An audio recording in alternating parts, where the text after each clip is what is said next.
quite literally just drop kick you into oblivion. Can drop kick you out of matter. Oh no, my camera disappeared. Where my face? Oh, by the way, it was an attack gator. Yeah, I saw the funny haha you made. By the way, Good. Grim, to answer your lovely waifu's question, potentially. Okay. I put in the request for the time off from work, so it all just depends on if I get it. Cool. So let's go ahead and make sure everyone's here, which you are, and make sure everyone has their stuff up, which I hope that you do. And then we're going to start with a nice little recap where we left our party off last session, where you guys, the session before that, found yourselves in the throne room of the War Master. So last session, you guys were essentially treated to his hospitality, of where you learn a little bit more about him, about his group that he has, the soldiers he has. You met the different inner factions. You made some plans. You wrote up a contract for your service. Then you were given your mission of basically you scratch my back, I'll scratch yours situation, of where you need to alleviate the pressure off of one of his forces so they can help you get across the ocean back to the western region. Unfortunately, the thing you're going to have to fight to alleviate those forces is Old One-Eye, or the Baleful One, as they know it as. The Baleful One being a very large creature that is nigh impervious to dabblage. There's a few things that were passed along by Cactus last session, and so you guys left off essentially 3 days later once you got to the base that was at your current location on the map. And I had asked you that you were going to have 3 days there to basically have in your mind what you were going to be doing over those 3 days. So we'll go ahead and just go from top of list to down. So, Doug, what were you doing all those 3 days? Working on a mech, getting information, reading the combat reports, right? Found out, seeing what worked and what didn't work, as well as shitting bricks. So, all right. So, give me an intelligence check to get your reports and make sure that you looked at them the right way. And then I'm going to need a wisdom save to try and repair the mech correctly. copy. One momento. So basically, I need intelligence and a wisdom, back to back. Intelligence. 16, 17. Cool. Wisdom. Fucking 1, my guy. Nice. I did not repair the mech. So, for your reports, This figure's a mech. For your reports, you found a lot of very good information of what they've tried and what they haven't. So you have a pretty good plan in place. It looks like they've tried to use high explosive, and that kind of seems to work. But his weak points don't really seem to be apparent. But thanks to your background knowledge, you kind of know where you can hit him. They did say that it looks like he covers his underbelly a lot. So if you can get him to fall onto his side, then you may give yourself an opening. As for repairing the mech, you walked up to the pilot as he was working on it, and he asked you to get him a 27 beta spanner, and you looked at him like you just heard Spanish for the first time, and you went, "Yep, that's a mech," and you turned around and walked away. I am a mechanic. I understand well enough that I don't know what the fuck I'm doing. Bye. As soon as you said 36 beta spanner, you were like, "And this is out of my ballpark. I'm leaving now." It's been a pleasure, goodbye, sir. Great. What did you do over those 3 days? Well, Creed's going to have thought back. He's basically just going to be staring at this picture that was drawn of this horrifying thing apparently he has to fight. He's going to think back to all the times, frankly, soldiers have gotten drunk and shared stories. Right. He's thinking, I have to have heard something about this. May not have believed this was a problem, but soldiers talk, and there's nothing better than a good story. So for that, give me an intelligence. You're gonna rack your mind palace for any kind of stories that you came across. Alright. Intelligence. I got an 11. So you don't remember any stories specifically about the Baleful One.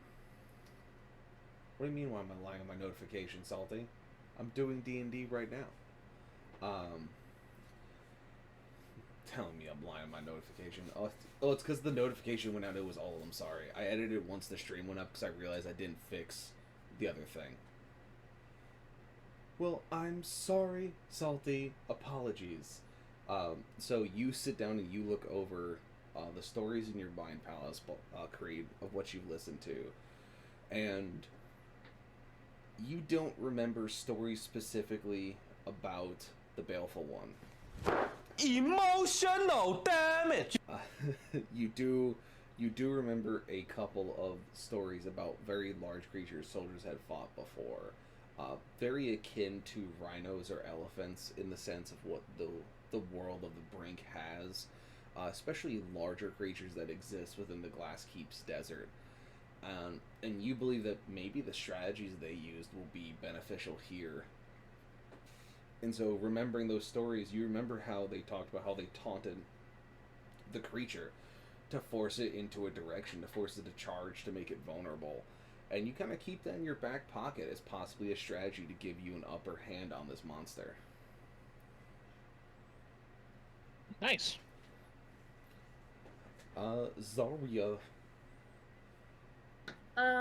Definitely gonna be doing some target practice, mostly, specifically trying to get the eye shot somehow, like replicating it. Right. And then anything I can do for like tracking it or trying to find it more specifically, unless we have a location and I missed that part, but trying to do, you know, the hunter thing of literally tracking down my prey. Right. So like footprints or yeah. tree twigs breaking tree twigs ways or something. If this thing goes through a forest, you're not going to be looking for twigs. You're going to be looking for a trench. Okay. But yeah, so you start familiarizing yourself with its tracks and what it's what it leaves behind when it comes to do an attack, and then also trying to try your marksmanship. So go ahead and give me a dexterity followed by an intelligence. Just a straight dex? Yeah, just dex check and intelligence check.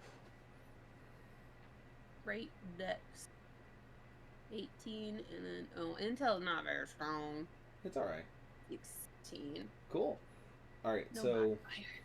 with the help of Doug, you're able to replicate essentially a metal pot that's about the size of the eye socket, and you set it at different distances and you practice with both your bow and essentially a stand-in for your beetle rifle, so you can get used to firing at that size of a target at that distance. Okay. And you get pretty good at it, where you feel that if you get the drop on it, yeah, I appreciate it, Salty. Well, you feel like if you get the drop on the Baleful One, you should be able to land a shot directly into its eye socket. That you feel that comfortable with just hammering those shots every single time, doing it over the course of 3 days. You're not sure if once it gets aggravated, that you may be able to do it, or if it's moving, but you know that if you can get that first shot off on it, that you can probably deal some significant damage. And then as for tracking it, as you look around the camp, looking for traces of what it left, how it attacked, how it moved, you get a pretty good idea of its battle tactics, of basically what it does to fight its quarry, its prey, whatever you want to call it. And that tracking it is relatively simple, as you're pointed towards the woodline where it left the base before, and instead of looking for a simple broken twig or maybe a couple of deep footprints, you come across a large divot in the ground that looks to be probably about 5-6 feet across. That looks to be just from one of its back legs. And so I shit myself. yeah, a little bit. You're like, oh With no. sweat. Nate, what do you do over the 3 days? I two things. First, I want to spend time, making rounds in the infirmary, just like doing what healing I can, and spreading the good word to the heroes there that are in the infirmary. And then the other part of what I want to do is I want to, like, if they are doing any sort of like drills or like training, things like that, kind of be out there with them, see how they are training to fight this monster and like the upcoming invasion, since I know that's kind of like the next step, right? Like, so whatever they're doing for that, just to be more familiar with their tactics and how they operate. So if we are with them or other units like them in the future, that we will like have a better understanding of what they're capable of, what they do, and that kind of stuff. Yeah, I mean, that's pretty straightforward. So, give me a whiz check to do your Heelys. Nate And did nerd officer shit. Check or save? Check. a check. Oh no, I don't have. This is just I'm more slow. of a gauge over the days. It's not like like a 14's good enough because you're looking at, not a super high DC. It's more of, did you do it really well, or did you do it well, or did you kind of just kind of coast through it? Is basically the gauge I'm looking for. Sure. So you doing your healing, you do it fairly well. You speak to a number of the soldiers there. You kind of learn a little bit from as they're on the infirmary beds. You're able to get a few of them back up into fighting shape for the most part, a little bit faster than you thought that, or the commander thought that they were going to. And so you feel confident in your healing skills. And then as for the drill training, you just kind of observe them and you kind of see how they act and how they work together. You can tell that there is a divide between the forces. You have essentially the generalized infantry, the GIs, which all wear the same color of the Ravenholm heraldry, which is the blue and gold. A little bit more of a turquoise on some, a little bit more of a cyan on others, or cyan on others, but for the most part it is some type of blue field with gold trimming with the crest of the raven built into it. Past those, you see that there are a handful of specialists that are kind of roaming around the camp that seem to carry one of the 4 colors of the other flags you saw in the keep. And each of them seems to have a very specific job on the field. You see that there are what you would be the equivalent of Army Rangers working with the GIs, where they have red colors on their heraldry for their pauldrons. They tend to look like special forces, or they tend to look like either just specialized breachers, specialized troopers. You see that there are some of the heavy weapons guys seem to have the green field color on their pauldrons, very much akin to the same green color you saw in the castle. And they also tend to keep themselves, as you can feel the stench kind of coming from them. You see that another group of them seem to be closer to what you could imagine as psyops, and they have the purple heraldry on their pauldrons. And finally, you seem to find the drill instructors, the ones that are actually training all of the individuals. They actually have 2 different blue pauldrons on. They have the darker blue of the Ravenholm with the Raven's crest, and on their other shoulder is a modified variant with a much brighter blue behind it, with the squiggly sigil you saw in the keep being held up by the blue flag that was on the columns.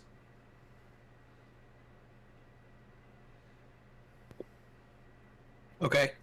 Would I kind of get the idea that like those four groups that you just mentioned are like the kind of like the stand, like you said, like specialized, but they're the standing army. They're the ones that are always together and formally funded. Are the other infantry more like irregulars that have been called up in some kind of draft, or like what's the relationship there? Are they like, You see are that they committed to the fight, or are they like hesitant about it? So you see that the regular GIs that carry the regular Ravenholm's crest and sigil and coloring, they look to be just like the regular military, non-specialized, minus a few. You see that they have a couple of weapon specialists, sergeants, etc. But the ones that carry the different colors on their shoulders seem to be extremely specialized. There are a few that are in those roles that don't seem to carry those other heraldry colors. But the ones that do seem to be outside of the general forces. So you have your standing army that may have a mix of the different, essentially internal factions mixed together. But any of them that stand out are specifically placed as specialists in different areas based on the perks they get from essentially their deity. Okay. All right. I think I got it. Does that, I guess, that last question probably, does that seem normal, or does it seem like it's causing, like, friction or, like, divide or anything? It seems relatively normal. I mean, it's, as you talk to some of the soldiers, they kind of find it annoying, or that they see that you may have to wind up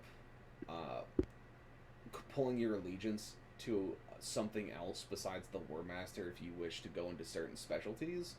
But you also hear a few of the other soldiers quash that, as you can see plenty of the Rangers, artillerymen, heavy weapon specialists, stuff like that, wearing the regular colors. It just seems that those who pick up these different deities just find themselves specialized, not necessarily to pull them away from the general infantry, but just that their skills, their perks, their benefits, their psyches would be wasted in a standard standing military. They're better utilized as scalpels or surgical equipment versus sledgehammers. I'm gonna be Okay. out of here until it doesn't work. I- Red. I want to, if I ever get an opportunity to just like, just be shooting the shit with the like standard infantry, I will make the statement, as a non-infantryman, there's two types in the military, right? There's infantry and infantry support.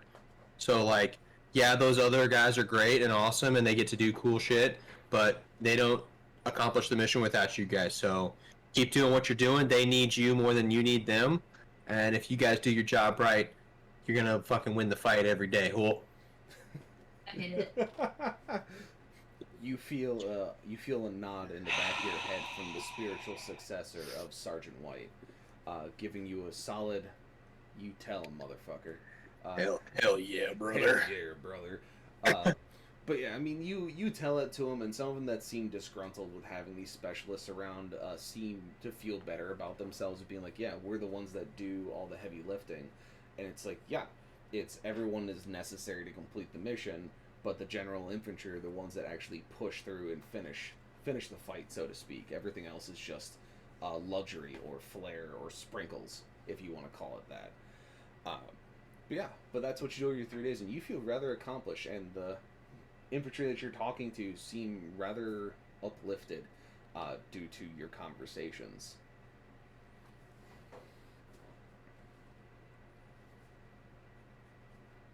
Hell yeah. Awesome. Thank you. And then Xellie, I know you weren't here last session. Basically, they found themselves at a camp with basically a small military camp with a bunch of infantry that are getting ready to hunt down this monster. And it was essentially up to them what they wanted to try and do in this camp for the next few days.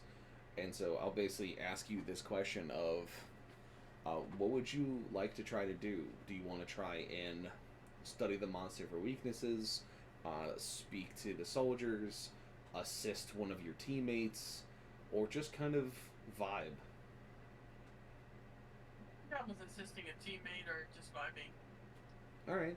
So you just kind of do that. You meander around and you help out, like Cactus or Creed, Xaria or Nate, and whoever seems to have a need for an extra set of hands. You just kind of meander and shoot the breeze or help out where you can. And so, after the 3 days, you guys find yourself at the calm before the storm.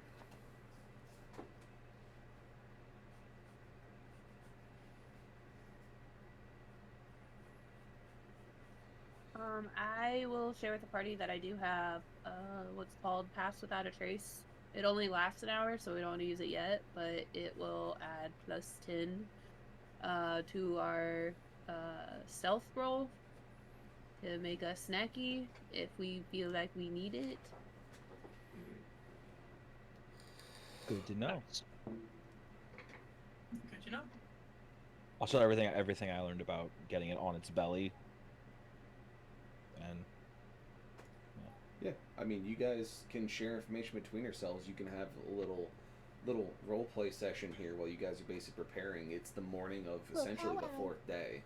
Yeah, little explosives explosives are very, very good for it. Which, I mean, too bad we can't bring any of these howitzers with us.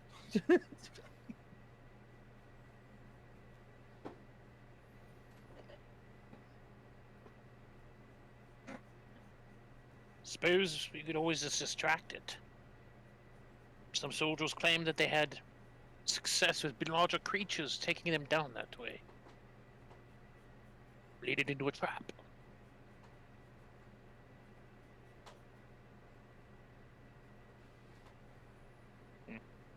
Significantly bigger than most things men have taken down, but couldn't hurt. I'm sure I can rustle up some explosives.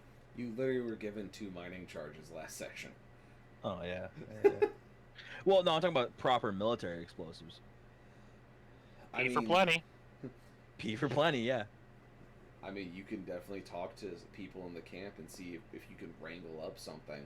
I mean, you are sitting on essentially an FOB. They gotta have something laying around that you could utilize. I think a box of dynamite just gonna fall the back of a cart, though.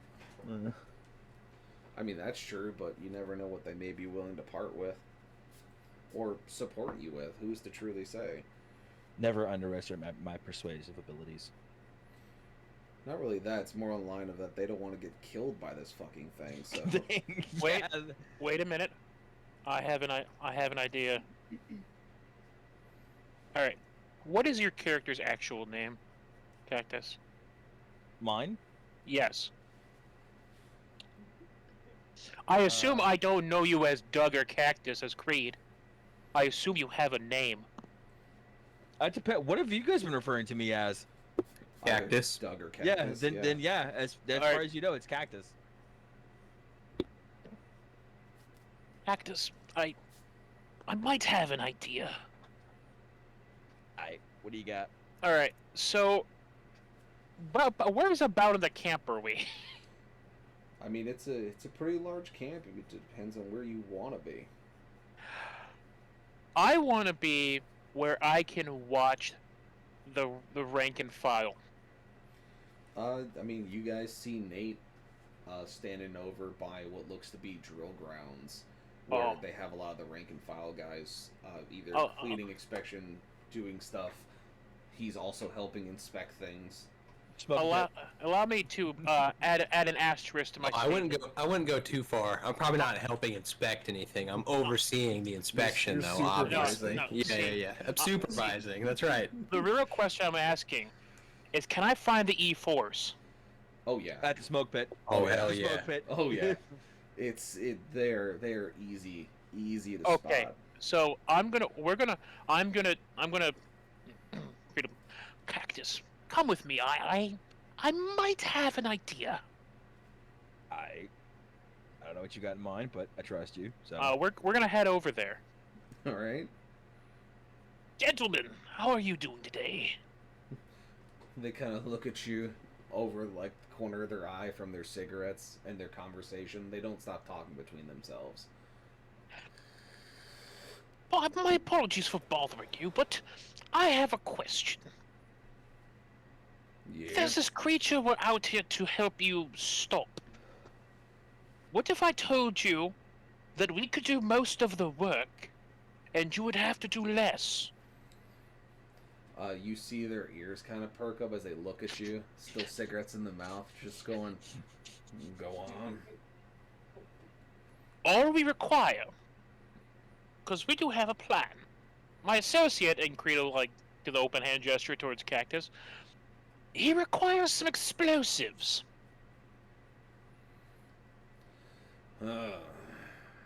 What kind? what do you got? C4, claymores. I'll take a fucking howitzer shell if I have to make an IED, so be it. I don't know what kind of words just came out of your mouth there. What the fuck is a claymore? Alright, let me rephrase that. I need something I need something that you'll blow up a cache with. What the fuck is a cache? Directional. He's looking for something you don't have to light with a torch. Oh, you mean one of them there compound explosives. Yeah, we got a few of them laying around. We gotta have them for demining and demolitions and all kinds of fun shit we get to do as ground pounders. Would we get some of those? I mean, we can see about if some of them were to vacate the premises. They are currently dog-eared to be used by the combat NGs to go clear out a trench. But I think they can live with a few less than nominal. They got shovels. If you strategically acquire these items for us, I'm sure I can strategically acquire some better rations for you too. What kind of rations? Oh, let's see. What would we have? Like, it just said literally just says rations. Fucking makeup shit. Like MREs, baby. they don't know what the fucking MRE is. Entice the E4 mafia. You have to be talking to them like you're talking to a capo. I mean, to be fair, Do we have to talk? wine or No, I was gonna talk to him like- like I talk to my E4s when I'm trying to get to do some shady shit. do we have any 4-day passes? Like any of that shit? 4-day weekends? Like any of that? I mean, You get T-shirts during PT? Man, come on. They're all Motivate the troops. Matching Listen. outfits. Fuck off with your matching. hey, look, That shit never once motivated me. I opened this door. It's up to you guys to figure out how to motivate these people. I figured out the plan. Everyone gets motivated by being able to wear their unit T-shirt during PT. Never once. Is it Never mostly fucking men? once. Oh yeah. Is it mostly men here? I can just like, whee. I mean, I can do. I can You do. just What are you kinda gonna bang them? I don't lift up sweatshirt. oh, no. I don't think I'm allowed to offer up a party member for sexual favors. I don't think that's how this works. Well, apparently Xaria just flashed my tits at all of them. So Alright, so... Alright. Okay. Hold on. Alright. Hold on. Alright. Hold on. I was going the straight bribery route. They took it in a I- completely different know. direction. I know. That's why. Give me a second. Brain's gotta process what just occurred of the fact that Xaria just flashed these E4s with Cactus's she body. Alright, hold on. Okay. So, the enticement of getting better rations, Nate's interjection about possibly getting some day passes, you know, it's a number of things that you could probably do, and then you flashing them was just icing on the cake, apparently, because now you have their full attention. We have nothing left to negotiate with, though. It's clearly my tits are up for negotiation. No, it's you have their full attention of just they were kind of half listening, and then that whole situation occurred, and they go, if you can get us one of them there 3-day passes out of this fucking shithole from the commander, I'll see about getting you a half dozen of them charges. Done. And also a Creed picture just of them kind of there, side-eyed you. and a picture of that there treasure chest that you showed us. Fucking sure. He means the boobs. Yeah, No shit. Creed just gonna fucking clam up at that. It's like, Fucking really. So you have your objective. If you can get them a 3-day pass for their squad, then they will happily strategically acquire some high-grade military explosives for you. I would rather. I have a better plan. I would like to roll deception to forge them. I mean, that is also in the terms of acquiring the day pass. It's just you chose a different pathway. What did Nate say? I hear him in the background. Does he wants to get them first? Before you forge them, can he see them first? Oh, sure. You can see them. He's talking about your treasure chest. Oh, fucking sure, I guess. At this point, No. Get your own mic. Get your own. He's like, get your own titties. You have your own titties to look at. Jesus, what has my life devolved into? Nate's can got look great titties. You can look at her titties, not mine. Okay, but what are you trying to see, Nate? No. Or do? Sorry. He wants to look over the passes before. Oh, no. I like to try to talk to the commander about the passes before you try to forge them. You know, he's gonna go do officer shit. He's gonna go do, I'll go you know, along for persuasion. Yeah, I'm gonna go sit. Well, okay. No. This goes better if it doesn't look like an ambush. I don't think 2 people is an ambush. Go ahead. Yeah. 2 people walking into somebody's office is an ambush. Doug, you're literally telling like that's not an ambush to someone who plays politics I've been- currently in the military. I've been ambushed like this. Okay. may I Go ahead. request that Creed goes with you? I think that would be okay as like a knight recognized knight of the realm. Yeah. More or less, I'm going to call myself a security escort. Oh yeah. I'm there to protect him from you. Okay. Wait, Good me? cop, bad You- cop situation. I'm On the old basically, yeah, classic. like I'm going in to be like, my associate has some questions he would like to ask you. You're well within your right to say no or ignore him if you wish. No, I'm here to ensure he doesn't do anything stupid. Sure.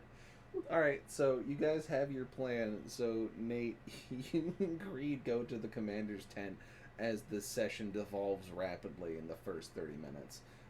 And you find the commander sitting at his desk behind a pile of paperwork, as always, as he's talking to his company clerk, a short halfling with round glasses and a beanie sitting at the radio.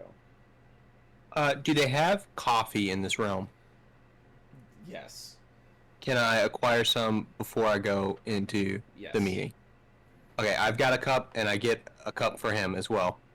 Done. All right. I just kind of set it down on his desk, out of the way of any papers, and said, just in case. And is there a seating in the office? Yeah, I mean, there's a couple, it looks very much like a forward base where it's got folding chairs. It's not anything super scrumptious or anything. And the man behind the desk, you can tell, is an aging elf. Very tall, long in the face, wearing what looks to be a boonie hat, what looks to be like fishing lures on it. Oh yeah. And has what is the equivalent of a lieutenant colonel insignia, that you kind of make the connection based on the nameplate and the hat. And he just seems frantically going through these paperworks as he's just like, I don't get paid enough to deal with this shit. As he's sitting there just like, Well, this paperwork may be driving you crazy, but I tell you what, you've got some hard-working Joes out there that are ready to get after something and kick some doors in and do some of the Lord's work. So you can be proud of that at the end of the day. I know that's for sure. Why, thank you, Father. It's just a lot of work on this end. As you see him screaming, he goes, Radar! And you see the halfling show up. No, this is no. Oh my god, no. This Oh is my not- god. There's a 50-50 either way this is hurt. I look to Creed, pointedly, look to Creed, look at the aide, look back to Creed, look at the aide, look back to Creed. Like trying to send you like silent signals of like maybe you try to talk to this aide while like he goes out of the room for a second. Because he may be our next option. Yeah, and so Reed is just gonna completely deadpan stare at you. Okay, great. And then he's just gonna walk out. Just take a sip of my coffee. Yeah, so you see the halfling step in and just go, yes, sir. Yes, here's your papers that you looked for, sir. Yes, your pencil's behind your ear. Yes, yes, paper's beside. You're looking for form 64-B. Yes, that one. It's already filled. You know, yes, of course. And then he walks out after like taking some paperwork with him, and the nameplate on the desk says Lieutenant Colonel Blake, and it's a very ragged elf who's just sweating and tired and smells of vodka. Name them. And he seems very frantic. He goes, I'm sorry. Oh, would you like something? I see you. Thank you for the coffee. Is there anything I can do? What can I help you with, Father? Oh, it's nothing you can help me with. You know, I have appreciated your hospitality. I know you're a very busy man. You got a lot going on here. Couple of questions. One, what's the range on your long guns that you got from here on the howitzers? And have they proven? Have you been able to getting the timings down on them to where they have any effect against the fight against Old One Eye, or is that kind of like a are they not responsive enough? How's the feeling on that? He goes, the guns, yes, the guns, and he's kind of looking through paperworks, and he picks up this manual, and starts reading. He goes, yes, the WWSS1 Xerats? Nug? What is this? And you see the halfling run back in, flip the manual over, and give it to him. He goes, the 155 millimeter howitzer gun. Of course. Okay, this is great. This is good. We're all gonna fucking die. He's like, I haven't slept in days, and it's hard to read paperwork, and then the army gives me so much to deal with, putting us this close to the front with response times. I apologize. I am behind on everything. He goes, the howitzers are run by one of our specialists. The timing is, from what I understand, from what he's told us, very close to efficient in the sense of being able to track it. The range is significant.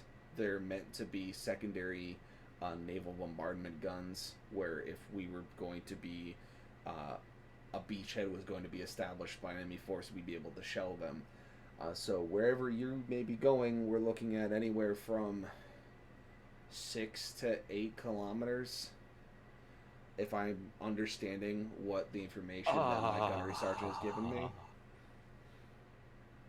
Excellent. Fantastic. Good to hear. And you know, I think it's fantastic that you have gun crews that have been so well trained and disciplined. I think also your other ground infantry have really been getting after it out there. I think as you well know, as a leader of men and women in your formation here, that it's really those E4s that drive success. And I think, I know you got a lot on your plate right now, and I don't want to add more paperwork, right? And I'm happy to help you out and facilitate, or even your wonderful assistant here who seems to be on the ball and squared away. Just draw up a few papers on some leaves, some 4-day passes for some of these hardworking E4s before the war really gets going. Let them get a little R&R, let them get out, come back to the force ready to kick in some doors and do the Lord's work for you. What do you say? Roll me persuasion. Hell yeah. I wish I could be there with you. Damn. That's a nat 20. Yeah, he goes. My boy. He goes. Didn't need it. He goes. Yeah, it sounds like a good plan. You being the father and one of the morale officers of your own group, you seem well versed in understanding how to keep the troops going. And as he's looking for it, you see the halfling come back in and hand him a stack of papers that says day passes on top of it, and just kind of stand there in the corner as he fills it out, and he hands it back to the assistant, hands it back to the halfling, and the halfling walks out of the room with him. He goes, Radar will have everything filled out for you. If you need any more information about the guns, the captain is out there with them currently, trying to get them all squared away. And then you probably met our chief surgeon, but he's in and out as it seems. But if he's around, you may want to talk with him as well. But the day passes will be filled out by my aide, and then you'll be able to take them to who needs them, and they'll be notarized and sent off to HQ for authorization. Wonderful, wonderful. Your men will appreciate it very much, I know. And hey, just a tip, maybe. I know you've got a hardworking assistant here, but delegate some of this paperwork. I don't think your XO is working hard enough if you're working this hard. Just throwing it out there. So, just words of advice from just from a lowly father who's maybe seen a few too many battlefields. But appreciate it again, and if you ever need anything, don't hesitate to ask. Of course, and he just kind of shudders as you mention his XO. He goes, I don't really want to talk to him, but you're right.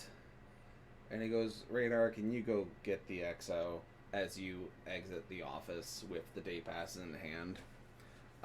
And as you are leaving the command tent, basically stepping back out into the field, you see a very staunch orc walking up to the tent. He has a very well-pressed CP on, as well as, or a PC, my mistake, a PC on, as well as what looks to be a riding crop in hand, and wears what looks to be a major rank on his collar. And you see the aide run up to him, and as you're walking past, you hear whispered words as you hear him just go, What? That dribbling buffoon wants to see me? Well, then fine.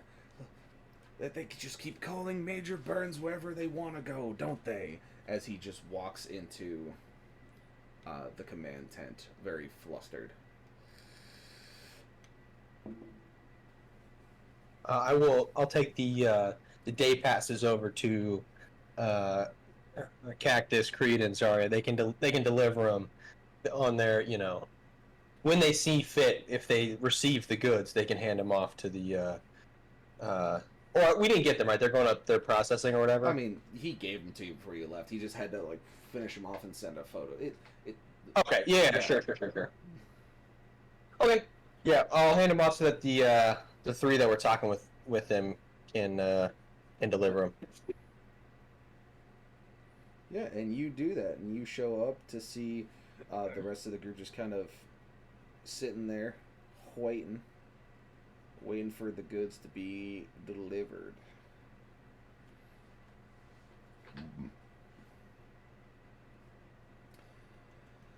All right, Cactus. Yeah, here you go. Here's the here are the passes. Well, fuck me sideways. Use them as you see fit. Also, potentially have some artillery support if we need it or want it for our attack on our one eye. Third thing, this place is run by an idiot, so we should probably maybe not be around this unit when we attack or do whatever comes next. Good plan. Not trying to deal with that. Just throwing it out there. Not trying to deal with that. Good plan. Can you find me a radio and a map? Because I'm gonna need a radio and a map to call in artillery. Because we're definitely, if that's a fucking option, we're taking it. It's just those are my two primary weapon systems. You know what I'm saying? Cool. So, would Creed know what a radio is? Yeah, I mean they have a different name in this realm because you don't have electrical radios. They would here on this region, but you use what essentially were known as seer taros. All right. So essentially, that it was speaking stones. Essentially, is what you guys would use for communication in the field in the Glass Keep. But here on this region, because their tech's a lot more advanced, they're able to actually have what looks to be very basic radios. Anything crazy past the ARC classification, but like good enough.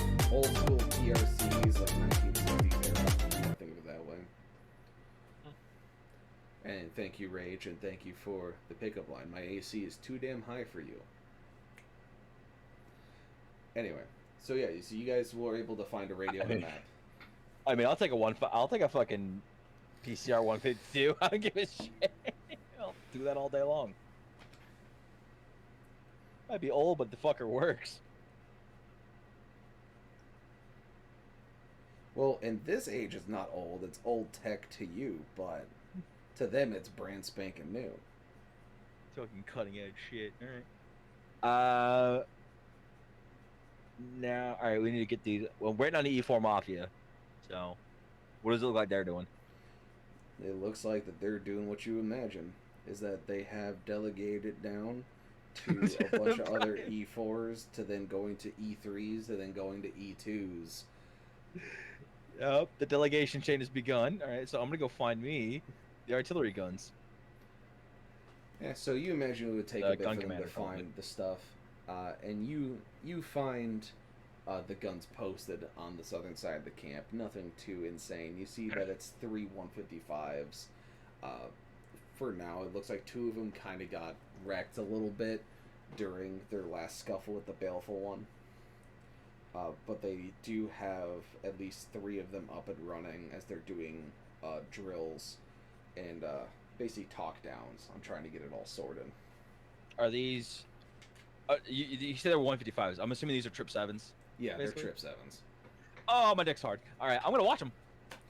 I mean, they're not firing any live rounds. They're basically going over drills and practicing FDC callouts. I'm still gonna watch it for a second. Yeah, I mean, you watch it, you see that a majority of them have the green heraldry on their pauldrons. Not a lot of them have the blue and gold. Nurgle, interesting. Okay. Wouldn't have expected Nurgle from the King of Battle, but okay. Yeah, but I mean, you watch them and you see that they're pretty damn efficient.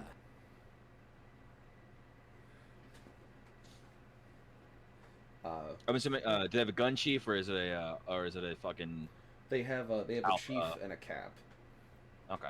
I'm gonna talk to the gun captain. Yeah. You talk to the gun captain, and he seems intrigued by the situation. He's happy to see how everyone's kind of coming around. You know, and you walk up, and he seems to be a very jovial dwarf. You know, just very, very happy, very joking, very good for morale. He also carries, yeah, he also carries the green on his shoulder. And as you come up, you see that his nameplate says Trapper on it. I love it. And he seems to be joshing with his gun crews as they're going through the rigmarole for doing their practice. And he sees you walk up and goes, "Hey, how are you? It's seen you around the camp doing the inspections. What can I do you for on this end?" I just wanted to say you got some good, some mighty fine looking gun crews. Yeah, they're good goods. They're good kids. They're good at their jobs. I know my way around to those guns. I can definitely agree with you. boys look in good shape. Listen, here shortly we're gonna go after Old One Eye, the Baleful One, and I'd like your gun support. Hello there. Thanks for the follow, Rage of the Dead and Just Another Guy. Big appreciate. He looks at you and goes, I expected no less. When it comes to getting you fire support, you're gonna need everything to take that one down. I know who they are, Rage. I'm just being nice. Fight me. Getting sass in my chat. You had me fucked up for a second. It's you see the gun captain like turns to his sergeant, yells at him, and turns back to you. He goes, "Yeah, no, it's if we imagine that if you're going at the Baleful One, that you'd probably need the guns on the field. We'll probably be able to put some rounds down range for you. We're not sure how accurate they're gonna be, based on where he is, but you know, Yeah. we'll see what's going on with it, but we should be able to at least get something down range for you." Hey, at the end of the day, accuracy by volume. Yeah, we'll see. Right. Run me through, if you don't mind. OSC. OSC. We did get a radio, right? Yeah, you have Okay. a very old school PRC 152. What do you got? What nets are your FTC on? He gives you all the information. We're not going to go through this. Okay, I was about to say, yeah. I'm just gonna basically make sure that their costs for fire are the same as mine. Yes, he walks you through how they do it in their military, so that you are understanding of what to call for and how to do it, and you feel relatively confident. That you're gonna have some pretty good artillery on your back when it's time to actually fight the Baleful One. Okay. I'm gonna grab the map, right? Because we have a general area of where we expect to fight this little bastard, right? Yeah. Right. I'm gonna tell him, ask him to pre-site.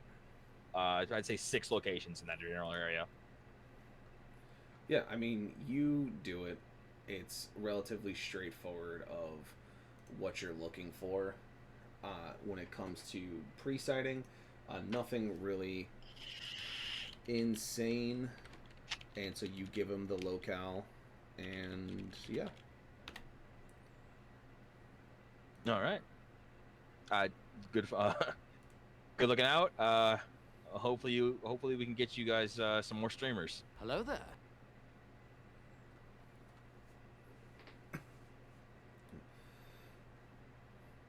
Yeah, and We'll so go find Nate. Yeah, so you go find Nate, and as you go to find him, you see one of the E4 walking up to you and being like, "Hey, you with the treasure chest. We got them things you were looking for us." It's not it's not a treasure chest, it's a treasure trove. Okay? These things are fucking massive. 2,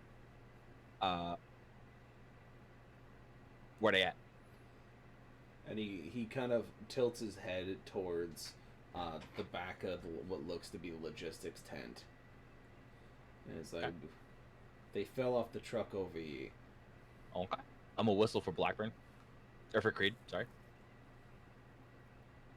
He'll pop up, see you, Like- and walk over. Right, boy. Go check for me really quick, will you? They fell off back there? Where? Back behind that tent there. Oh, behind the tent. I thought you were telling me they were inside of the tent. No, behind Hence the why I clarified. Appreciate it, Rage. And Appreciate he'll go check it out. I guess. Do I find the stuff? But yeah, you see the E4 stand around a crate that they're popping open for you to show that there are 6 what look to be bricks of high explosive, detonators and all. We are good! Bet. I'm gonna pull the passes out from between my titties and give it to them. Of course you kept them there. Where else I would can't keep believe them? you. The fact you just said those words in that order upsets me so much. How do you think I feel? It could be worse. He could have had to actually seduce You're his the E4. one that made me a chick. No, you were the one that fucked up. That's the difference here. You fucked up. I just narrate the story, sir. Any hoozle, you hand him the passes. He nods and goes, "Pleasure doing business," and walks away. And so he walks away with the passes in hand. You are given the charges. You've been cleared on artillery support, and you have a generalized idea of where this monster may be. What do now? Cry. We Are we back with the rest of the party? Are you? Oh. Yes. I'm we asking the will. person who's carrying the box of explosives. Yeah, we'll go back to the party. I don't know, maybe he just wants to wander off into the distance with his box of bombs. I mean, that tracks. That tracks. But yeah, so you guys go back to the rest of the group, and you see Xellie, Xaria, and Nate hanging out around what looks to be a barrel fire as you guys walk up with your case and smiles on your faces. Creed's gonna walk over to Father Fly and, like, put his hand on his shoulder and be like, "Please do not allow Cactus to negotiate with me. For all that is holy, please don't." And he's just gonna, like, fucking walk around to a spot on the fire, just stand there. You don't want him to use the treasure chest against you, or what? Creed does a fucking cough and, like, gives a shiver too. No, I do not. Just like put my hand on his shoulder. Well, we all have our weaknesses, friend. Feel ya. Mine is not that, but it's yours. It is. It's yours. You go for it.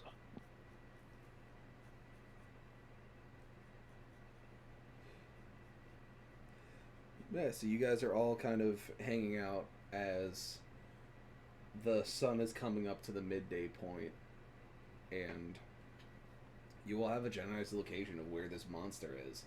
And so whenever you're ready, you can set out to try and find it.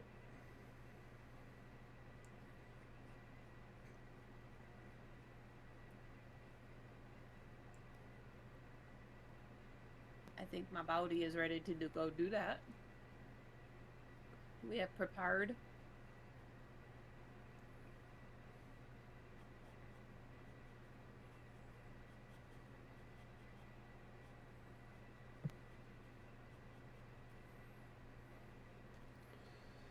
Yeah, I mean, if you guys are ready, all you gotta do is say it, and you'll step off in the general direction.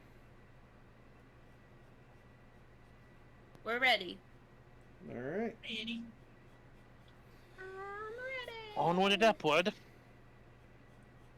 So, you guys with your crate and with some gumption behind you, leave the camp behind as you walk out southeast. The report that you had gotten about its location told you that it was near what looked to be a wooded area with what looked to be an old derelict castle near it, as that it seemed to patrol around here somewhere. And so you all enter from the west.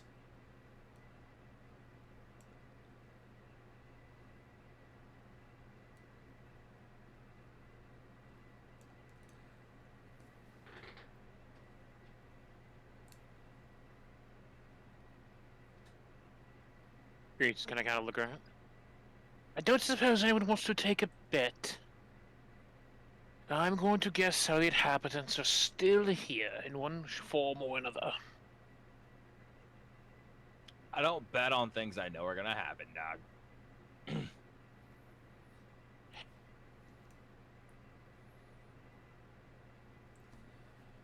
Let's go.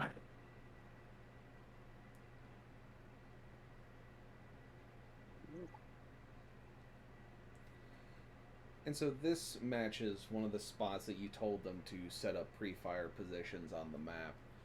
and that you know that this is where it had run off and had seen approach the camp from. And from what you can see from where you stand is that the castle, the house, the manor, whichever you want to call it, does seem relatively abandoned. There doesn't look like anyone's been there in quite some time. The doors are still boarded, some of the stones are falling, walls are caved in on certain points. And that, Xaria, you can easily see the large divots left behind by this creature as it had passed through this area. The divots and the depth of them making it hard to tell how long ago that was. But you can tell that it's been through here, and it has come back through here since. I mean, I definitely share that. Seems like we're in the right place.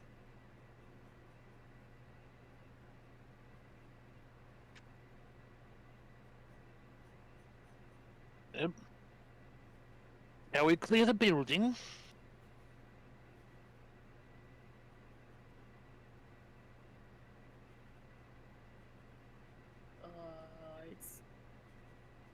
Is it not abandoned? It looks like it is, but you never know. Oh. Fair. It's not. If he says it looks like it is, it's not. You never know. Okay, then yeah, I guess.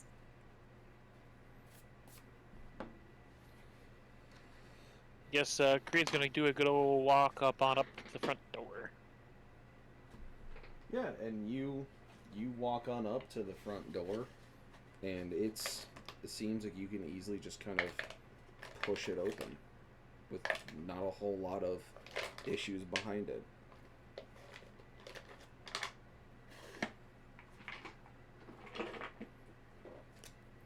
And Go ahead, sorry. you open the door, and it's just inside. It just smells of musty, old, derelict building. It smells damp and moldy. You can see where some of the walls had caved in, windows being boarded, abandoned tables and chairs, rotting wood, and other things just kind of being in their place. But the layer of dust you can clearly see gives you a feeling that it is, for the most part, abandoned. It appears empty. Do you want me to go further in? I mean, is there any plausible way that it's hiding inside of here? No. Or is this like a place No, that we not at could all. like... No, Alright. there's absolutely no way that bitch can get in here. No. I mean, do I want to like set up a Or- window kind of thing? Yeah, is this like a spot where we could set up like a, Fishy can set up as like a sniper position, that kind of thing? Draw it here, closer here. I mean, it looks like a pretty good position to set up an ambush if you've ever seen one. From what Fishy has told you of where it's gone, it seems to have followed this path above you, as well as walking around the building itself. So if you were to set up anywhere, it seems like a good spot.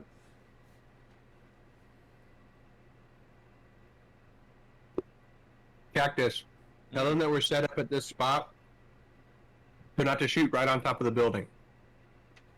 Copy.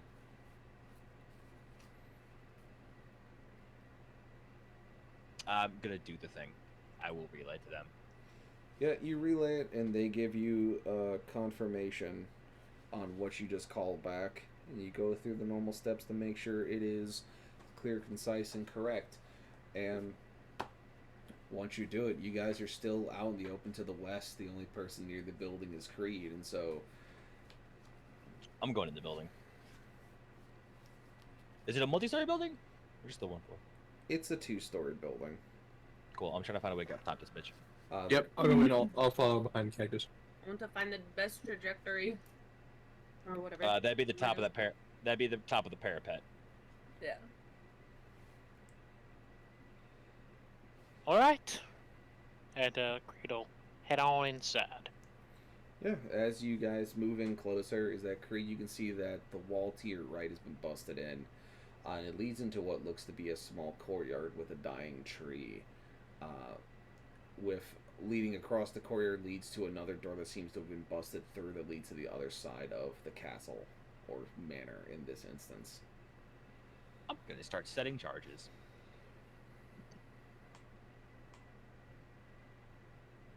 All right, I'll push down the hallway into what appears to be the next room. You find a number of tables and chairs that have been left and begotten, seeming to rot where they stand. The moisture from the holes in the wall definitely making it hard for it to stay pristine, but you do see that there's a thick layer of dust, flies buzzing through as whatever was left of food that was here when it was originally abandoned has become waste. Wonderful. We gotta push past into the corner room and start trying to see what he can see either inside the room or outside while everyone else does their thing. Creed, you see that a busted door in front of you leads to the pathway that you were observing prior. Inside this room seemed to be a sitting room with a study, a couple of bookcases on the shelves, just kind of littered with different things. Then to your left, another door leading to a small writing desk with another bookshelf tied into play.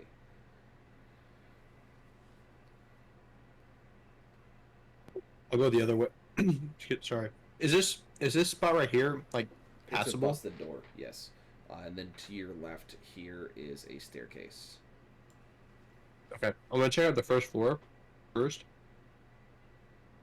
Can I move out into this like courtyard area? Yeah, you move out into the courtyard and you see, as Creed saw before, that it has a dying tree in it with a bunch of stone benches. Across the way from you see two doors, one intact and one broken through, that leads to some other rooms in the castle. Is it this one's broken? I'm guessing. Yes. All right. I'll poke my head in to whatever's beyond this doorway. You see that it was a large study chamber when you poke your head in. Markings on the floor reminiscent of someone practicing arcana. Not exactly sure of what, but it looks to be that whatever they were working on was left behind in quite a hurry.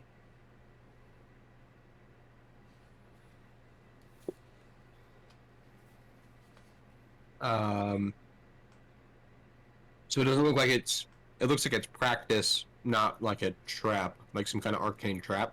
Yeah, it's definitely they were practicing some form of arcana. Okay. I'm interested to see what I can find out about what they were practicing here. If I can do that. Yeah. So you go into the room, I imagine, to kind of see what they're working on. Yeah, for sure. And you see that there's a number of scrolls in the bookshelves and a number of tomes about magical use and different aspects of it. The sigils on the floor remain foreign to you, but they do seem to form an epicenter of sorts.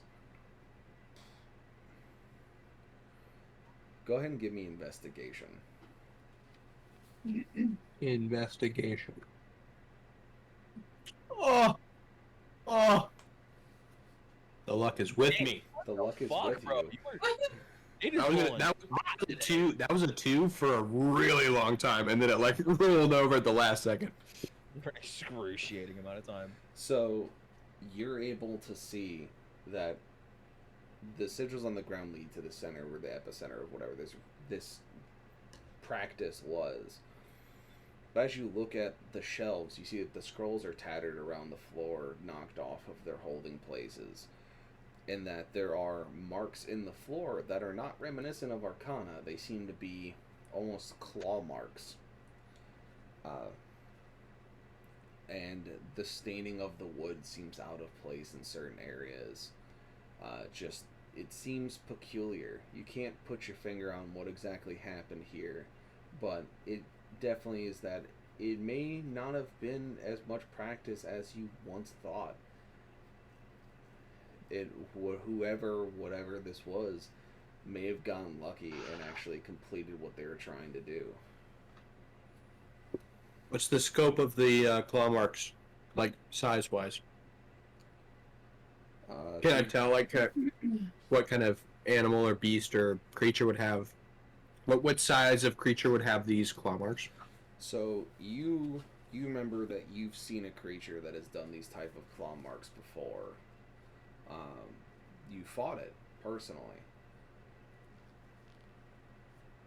in Head Thunder. That the thing with the claws over the top. What was that thing called? The Death Leaper. The Death. I literally have it right here in front of my face. The Death Leaper. The claw marks on the ground and on the walls remind you much of its fighting style, where its arms had the multi-taloned hands, but then over its shoulders had these large scything blades. Even pronounced is that one of you carries its scythe still, that it was made out of its talons. And so those marks are very reminiscent to you.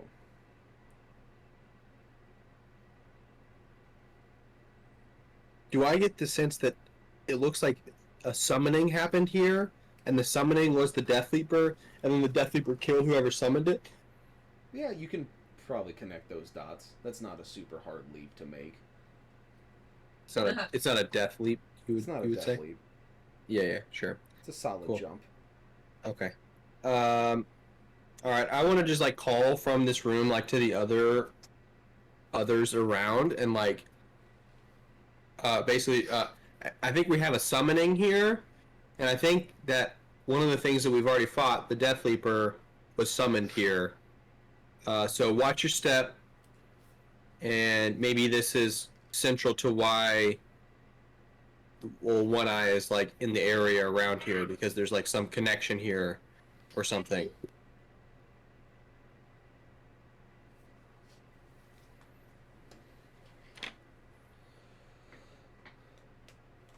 Yeah, so you guys hear Nate call out from the room, giving you these details. How do you react to the situation? Thanks for the look, Joe. I mean, it is moderately interesting that these fuckers were summoned here. That is wonderful news. Thank you for that. If one was summoned, that means multiple could have been summoned. Means that whatever is summoning these fucking things, right? This whatever these group of people who were here summoning these things could be a very genuinely serious problem that we might have to address at some point. Because all the fucked up things that these creatures come from, right? The universe they come from, there's worse. There's still worse. Like, these are bad, but they're not the worst. I'd like to say that in terms of giant fucked up problems that we've got, I think we've got one probably coming our way pretty soon. So yeah, there's that.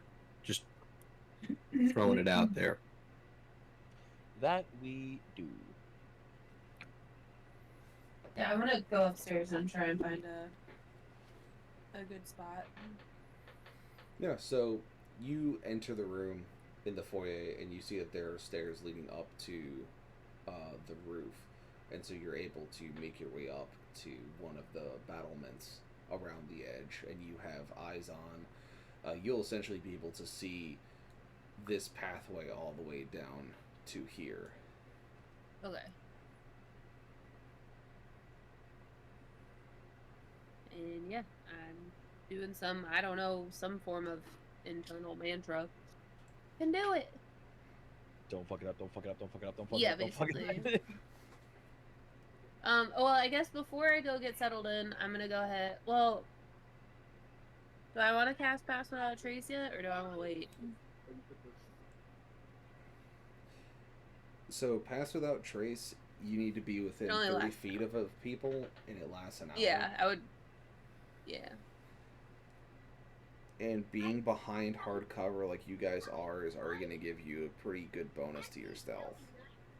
Yeah. I want more. Oh, you want more? Well, since you're on the roof, you're going to have the best chance of seeing it before it sees you, so... True. I could seemingly run and cover everybody. Or they can come find me or something. I won't do anything yet. I'll wait. Alright, Doug, what are you doing? As you're Setting demo charges. Alright, go ahead and pick a token to be your demo charges and mark them out of where you want them to be. How many do I have all told? You got 6. 6 all told? We're gonna put them. Go. What's a good token? Oh yeah, here we go. This will work. Make that a little short, smaller. We're gonna go 1.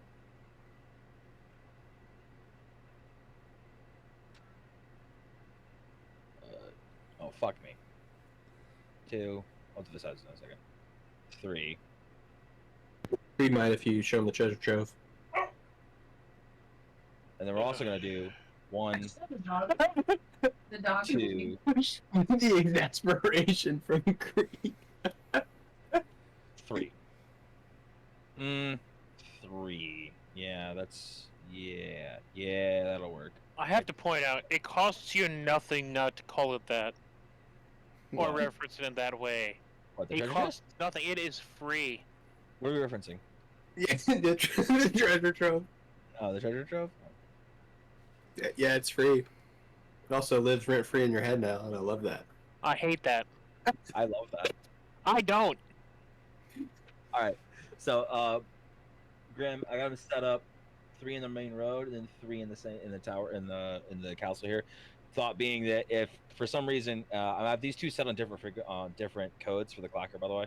So if this first set doesn't do the job, or the artillery doesn't do the job, to try to lure it into the complex, and then we drop this fucking thing on them. okay. Sounds like a solid plan. I will share that information. Xellie, are you going to be moving into the compound here, or are you hanging out on the pathway? What's going on? I'm moving in. Alright. Alright, so you guys seem that you're in well within good standings.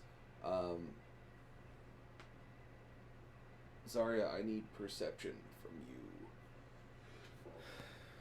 I need the fish biscuit to roll perception. I would like to also be up top. Sure, you can also be up top. Oh boy. 15. Alright. So you don't hear anything yet, but you have a feeling on the back of your neck that something is coming. You're not sure of when it's going to be here, but you know that something is moving it this way. The sun sits at about 2 o'clock at this point as the shadows begin to lengthen. Where Creed, from where you stand, give me perception.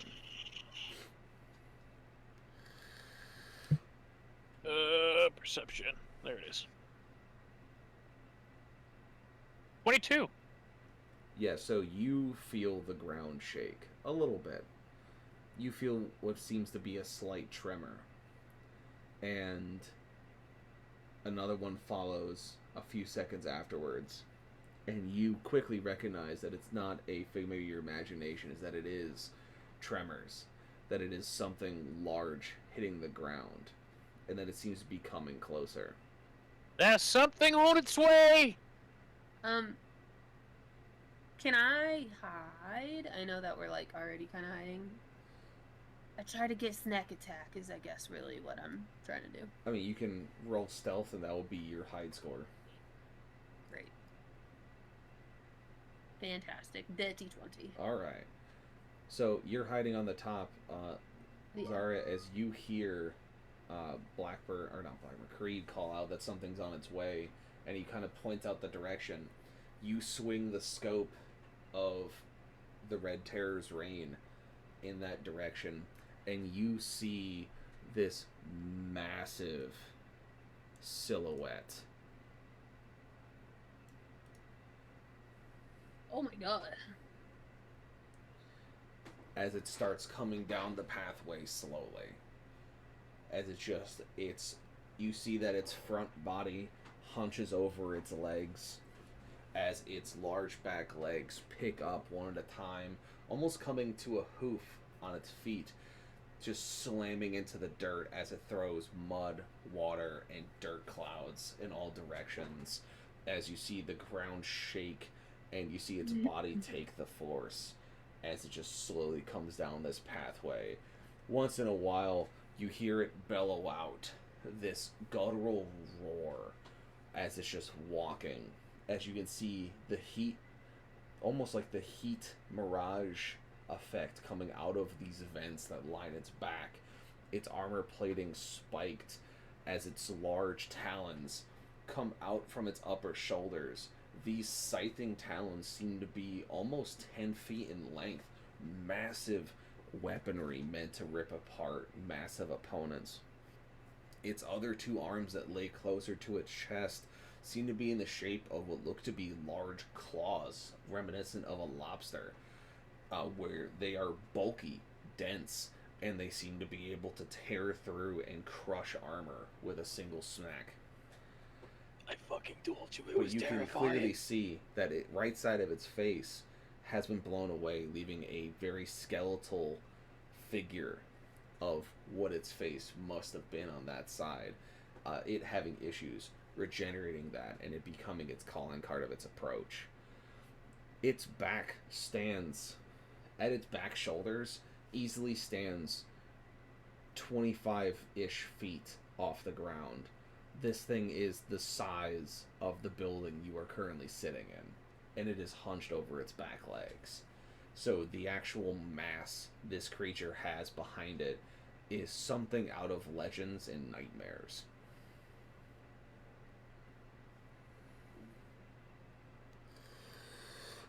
Well, I don't like that. I told you it was fucking horrifying. I would like to Hunter's Mark and favorite enemy while I can do it. Yep, you do it, and you do it well. I want to start moving towards the front. I'm sorry, favorite foe. Yeah. I'm gonna grab a radio. Yeah, it's I'm you grabbing the guys fucking take your radio. motions. If you like to hide, go ahead and roll stealth for your hide score. I'm in the trees. You're in the trees? Okay. Yeah, I had to be able to see it to set the charges off. I also had to see it to fucking adjust the fire. So, hate my life. Creed's gonna run next to the father. Fucking 22. Cool. I'm a stealthy boy today.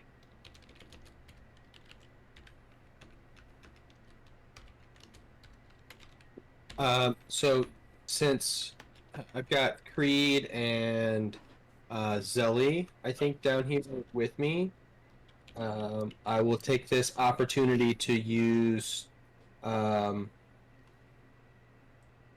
emboldening bond on Creed and Xellie. So as long as we stay within 30 feet of each other, we can add a D4 to our any attack roll, ability check, or saving throw for 10 minutes. Very good. Nice. I will mark it as teal blue for everyone. If we're outside of okay, I guess this is a DM ruling. I don't know if it breaks the bond if we go outside of 30 feet, or if like it just like You doesn't. lose the bonus. It's like reconnecting a Bluetooth. Like, But you if we come back within 30 Yeah. feet, does it apply again? Okay. as long as it's within the time limit and you don't swap who gets the benefits. Yes. Yield cleric Bluetooth. Yeah, I mean that's exactly what Cleric it Bluetooth. is. Yield cleric Bluetooth. I give you this. I give you this salvation Wirelessly. remotely. wirelessly through the airwaves. It's magical. Amen. Xellie and Creed and Nate, if you guys, from where you are, you're inside the building where you wouldn't have to roll stealth because you can't be seen. If you would like to, you can, or you can just take what the building gives you. Since you'll be out of sight. I might do more harm than good if I try to stealth. Yeah. I'm just gonna like sit tight. You guys do hear Creed muttering something under his breath, though. Can I cast Mage Armor, or do you think that will draw attention to us? No, you're inside the building. It wouldn't draw attention to you. Won't totally casting that. Yeah, so you guys are technically outside of combat. What is Creed? Can I get what Creed is muttering? I try to. Am I getting an idea? Yeah. In war, victory. In peace, vigilance. In death, sacrifice. In war, victory. In peace, vigilance. In death, sacrifice. I like put my hand on Creed's shoulder and say, "Hey, no heroes today, huh? No sacrifices need to be made." The point is not to die, it's that I will. And what is worth, thanks to you all, I no longer have a home to go to, so I'm just attempting to not think about how much we're going to die today. I keep like holding onto him and say, we may not be your favorite people, but you've always got a home with us, Creed. As a side note, Graham, I should have asked you this, and I apologize for not. Can I get the stats of that fucking Herculean shotgun, please? The Herculean shotgun? Yes, please. As I have affectionately referred to it as the shoulder breaker. The shoulder breaker? Yeah, because I still have to get a lot of it put in, but I will shoot you the deeds real quick. Because the way D&D Beyond works is that I have to put everything into a homebrew library that you can then pull from, because of course my life is pain.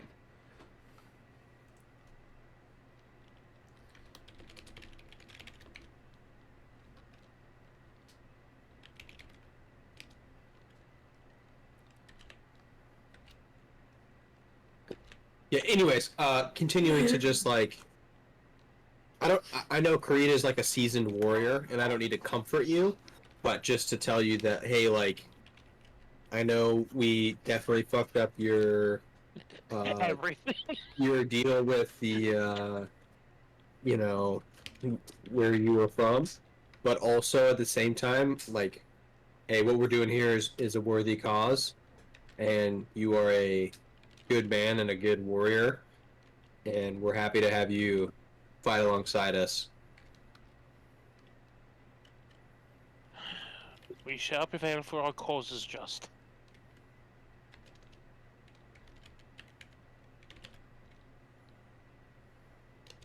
We shall prevail.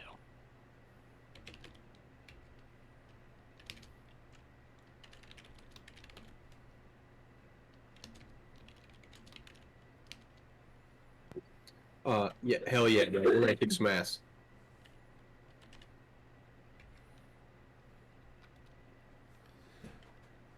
Alright, and then I am just writing up some small stuff quickly, and then we're gonna go back into the lug around. Do we have a way to communicate? I keep forgetting. Do we have a way to communicate with each other? Yes. Perfect. Okay. I would like to telepathically confirm with Cactus that the guns are prepped. We can do like official things if we want, or just say, "Hey, they're ready to fire when we call that we need them fired." Yeah. We still have those rings we can telecommunicate. Right. Yeah. So I will say, "Hey, you probably want to get them in a low do not fire mode." Oh, don't worry, the guns are ready. All right. Hell yeah. Triple confirm that they're not going to shoot us. Thanks. That's a thing. That's my job. So. Okay. All right. Thank you. And that you got the right clackers for these Captain. demo Captain. charges. Come on. Yeah, you're outside the house with no demo charges. I'm inside the house with the demo charges. All right, so I'm just double checking. I say that over the telepathic, so it's silent, but the same expression comes through. It's a little bit like, I maybe don't trust this. I don't. You're not the one inside the house. It's a trap. Yeah. To be fair, this is not the first time I've stood on top of an explosive. Hey, that turned out pretty well. Well, almost not. Dude, no, hey, this isn't horseshoes and hand. Well, okay, that was a bad example. This is almost hand grenades. almost sometimes does count, but not in this Yeah, situation. He would look over and give you the whole cocked eye thing, cocked eyebrow look. It definitely counts. You guys don't play. You guys don't play horseshoes. I assume the expression means the same thing in your realm it does ours. Oh, I know you got horses. I know you got hand grenades. So I know you're playing horseshoes.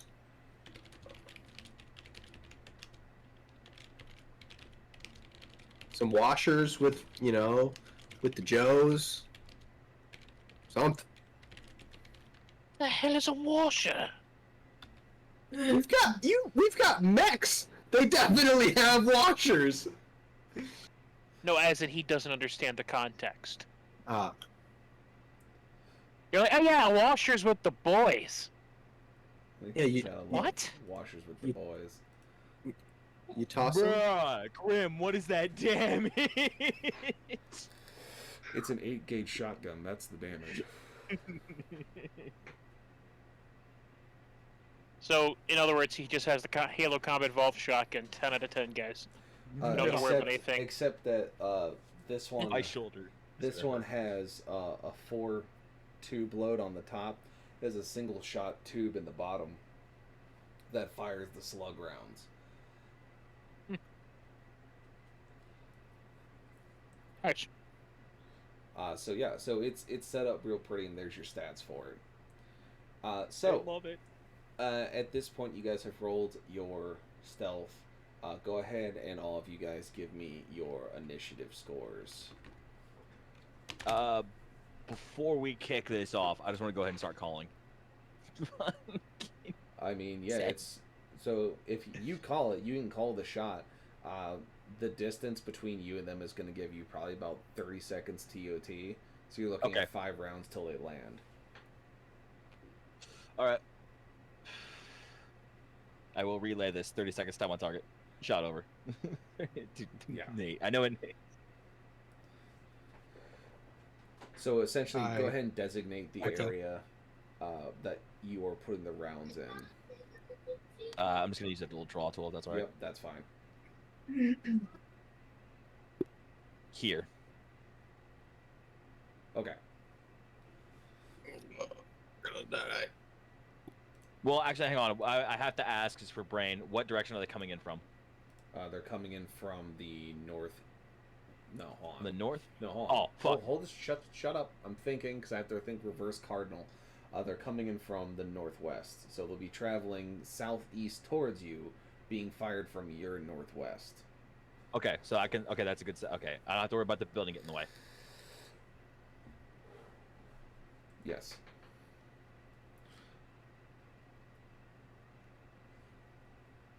All right. So, at that point, you guys did it. So, all right, Nate, I'm gonna write your stuff down. Bonketh, and then Creed got a 14. The fish got a 19. The dog got a 14. Xellie, what was your initiative roll? You know what? I forget. Let me just roll it.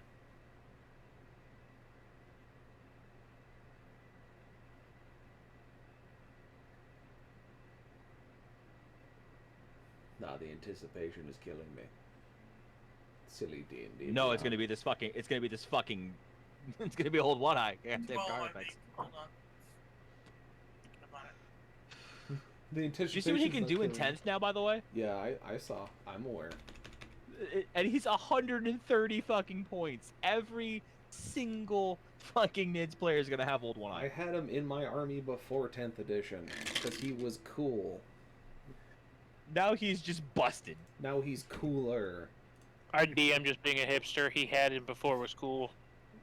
He's fucking Listen, you've terrifying. been calling me out yesterday and today. Like, cut your shit. Fucking, he sent me a meme during my session yesterday of, oh, we need to give a name for this bad guy. Oh, use adjective and then put king after it. That will be fine. And I'm like, Hey, oh, look, I'm personally called the fuck out here. Look, I'm just throwing it out there, 2 different campaigns, and one of the big bads has the title of king in his name. I'm not saying that it's a pattern, but it's odd that it's happened twice in a row. If I had a nickel for every I hate you. Get away from me. No, we're not putting names on them. Dr. Pepper King, I hate all of you. Anyway, so, you guys see all this happen. No one's in combat yet. You've gone through your actions. You're hiding and you're watching. And you see the full silhouette come into view for you guys now. Xaria's been keeping an eye on him and kind of keeping track of how far away he is. You guys now see him. Specifically, Doug, you see him because you're outside. You guys can kind of see him through the windows. And he is massive. He's a Carnifex. And he just is slowly approaching, just following the path. Moving slowly, but on a conspicuous note. Don't touch my token. My bad. I was How trying to dare move you. over. Sorry. I want to be here sooner, damn it. I don't. Be here sooner. I don't want him to be. I'm sad. So, as the monster approaches, you guys hear the whistle from outbound coming overhead as the rounds land into the zone that was designated by Cactus when he called the fire. And you see these 3 rounds just land in this beautiful square, intersecting the point of where Old One Eye would be. And what we'll say here is to see how they all hit. Alright, so one of them seems to land directly into his back plate, knocking him kind of off his kilter, as the other 2 land into the dirt and detonate, kind of throwing shrapnel in stone all over the place. But one of those rounds landed directly, and you see him kind of knocked off kilter. As you hear him let out a guttural roar of anger and rage as this round detonates, taking off a chunk of the plate off his back. Fear. All I feel is fear. This is fucking Carnifex, bro.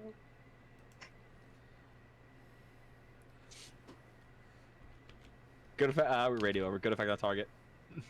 Mm-hmm. That was a good hit over. I'll tell you what. Good effect on target. All round splash. 3 rounds. All effective targets. Good effect on target. Hello, Air Bear. Hi, Pupper. Have you come to wish us luck? Make a boy. Alright, and so you see that he is angry as now he approaches a little bit faster. You guys are essentially now in combat. The initiative has been rolled. He is last in the turn order. The first in the turn order is Xaria.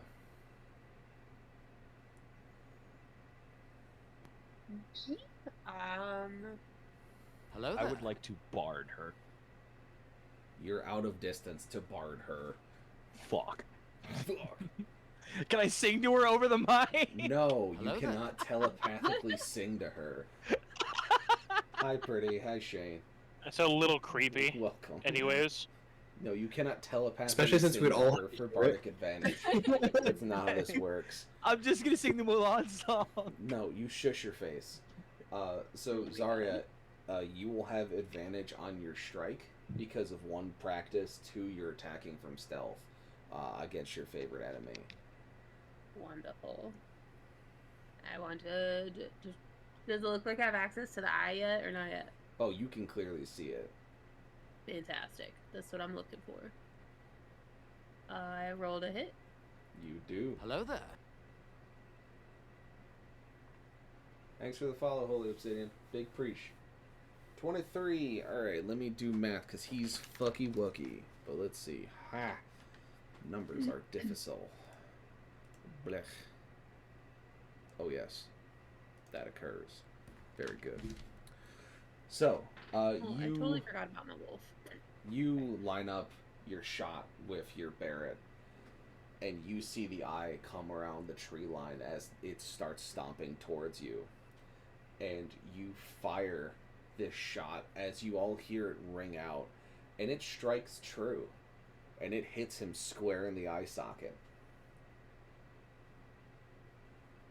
Thanks, Mandy. So yeah, roll damage for your shot there. Alright, so this is just for the shot. Favored foe, sneak attack, and then Hunter's Mark. God, I'm so proud of you. Saying that over the mic.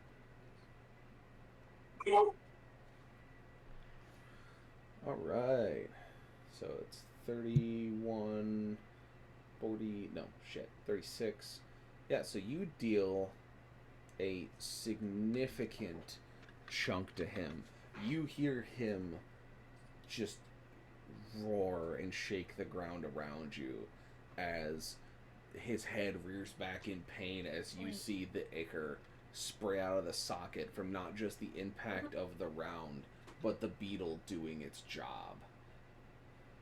Sneak attack didn't roll off. +2. Oh no, 2 more dabblage. 2 more being sick. dabblage. So are you sure that's your sneak attack for your rogue is just 1d6? I'm only level 2. Let me see. I thought it was Yeah, higher level than 2 is that by 1d6. default. Yeah. Oh, I must be thinking like 3-5. All right. It's Anyway. because they worked it to make it so much easier in 5. Yeah, potatoes. Anyway, so you do it, and you see it roar in pain as you see the beetle now doing its work, now inside of a target that it can really munch down on, and the ichor sprays from the socket dripping down the face of Old One Eye, as it just seems confused and startled, and seems to fall onto its side as it is now been hit by a direct impact from the artillery shell, but then hit again in its eye socket by a marksman who has been waiting for their chance. And the next ones we have in the order are Creed, followed by Doug, followed by Xellie.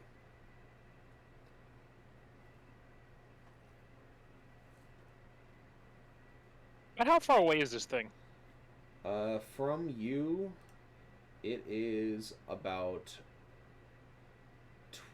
like 30 feet from your position as the crow flies. As the 30, crow flies. 35, as I just measured out. There's a measuring tool, isn't there? Yes, there Yeah, is. I just measured Oh, it 35. ah. Sweet. You got 10 here, 10 Yeah, here. Creed's then- gonna go ahead and try and. Well, actually, hang on. So we have. Let me find the wally thing. This thing right here is a door. Yes, that is a door. This is a wall. That is a wall. This is a Alright. door. This is a door. This is a door. That's a door. This is wall. All right. So I have enough movement speed to boop out, and Creed's just gonna yell at the thing very angrily, and cast Guiding Bolt. All right. That's a nat 20. Shit. Yeah, that's a hit. That's So- a slam dam right there. All right. I'm gonna go ahead and go. 10d6 because of the How does 36 sound? It's a 10d6. Woo! So Get that's fucked. specifically radiant damage. Yes. And I'm sorry. And then Can I cast 2 spells back to back? If I can attack Depends twice? If it's if you have 2 attacks per action, you can attack physically twice per action. But if your spell has a casting time of an action, then that burns the action. Okay, You can burn a bonus action to cast another spell, but like that's your casting times. So like you can balance it that way. If you have a spell, it's like, oh, it uses a bonus action, then yeah, you can burn that after you do your big one, or vice versa. Nah, I will not. I'll just do the 1. He shot his shot, and he's gonna run back inside to try and draw it in. Just bang, and then runs back inside the building. It's like, no. Well, the whole idea is that he's trying to distract it. Yes. If it can just change its course, it's going to have to come after him, which is where he attacked, which will run over 2 explosives. So. Fair enough. All right, and I think anything else I want to do, I have to touch people to do. So, you have to touch people. All right. Then that means that Doug, you're up.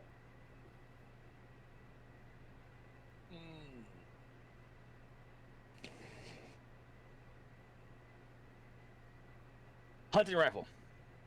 I'm Okay. gonna. Actually, no, correction. I am going to cast. I'm gonna cast Fairy Fire on it.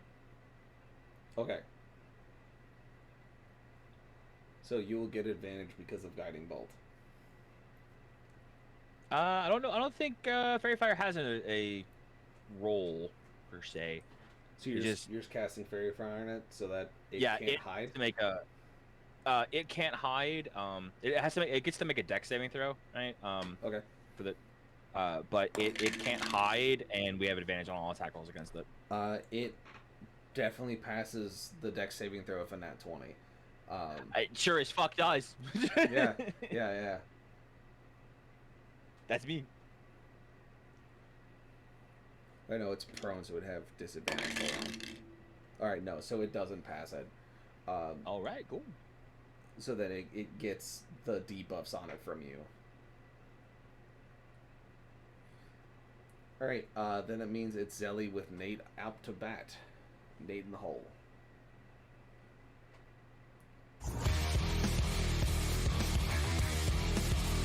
Oh, look at KK coming in at the rate of 21 viewers. All right, thank you.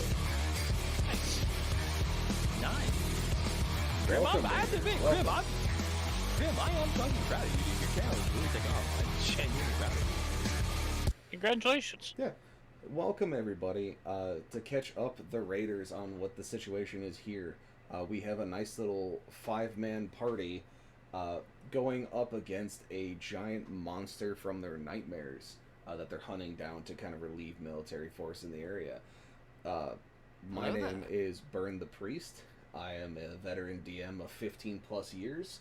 I set up multiple campaigns, run things, I do homebrew. I'm working on making Hello there. a large hardbacked monster manual to give out to people, including other DMs that run sessions. I do games Friday through Sunday. Saturday and Sunday are my D&D nights. Friday's more of my game nights, and then any days in between, I'm planning on doing a meeting / podcast for Tuesdays. I'm going to try and bring in my players, which are these lovely folks here, as well as my people on Saturdays. And other DMs that I've worked with in the past, including my real life friends that I've done campaigns with for years. We're just gonna shoot the shit over what's cool and what's not. And KK, I am doing well. I am utterly flabbergasted by having the rate of 21 viewers into here. That is absolutely fantastic, and you just blow me away with that. Everyone here is super ecstatic that this has grown in popularity as it has. Hello So there. thank you so much for coming in and doing this. That is beyond loveliness. But yeah, it's you want to follow along with story stuff. I'm trying to get my Discord to link through Twitch. You guys can come in and do there. Have a nice little sit down. My YouTube channel has all the archives if you want to catch up on the series so far. Otherwise, we have our party here playing through what's going on. Basically, our party's fighting a giant monster, and so they're going to try and beat down this monster as best they can and hopefully not die in the process. But thank you all for joining in and coming along for this ride of ours. And so, my dear friends, Mr. Cactus. Oh, I should introduce my affiliates here that are playing with us tonight. For those of you who aren't familiar of the beautiful people that play with me on Sundays, we have a Moist Cactus, who's a streamer friend of mine that I've done work for in the past, that we've worked together on multiple projects. We have my dear friend Balackburn. Hello. Then we have Dr. Fishy Biscuits, who's another streamer friend of mine who does a lot of Final Fantasy. She's really great. We have her partner in crime, Fly Dutchman. Yo. And then, of course, we have Xellie, our wonderful sorcerer, who is here to grace us with her presence.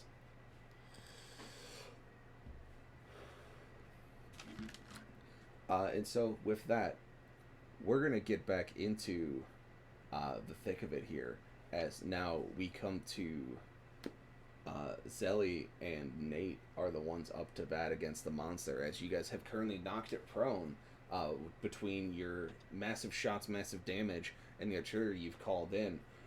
What do you do now? Ba-bam.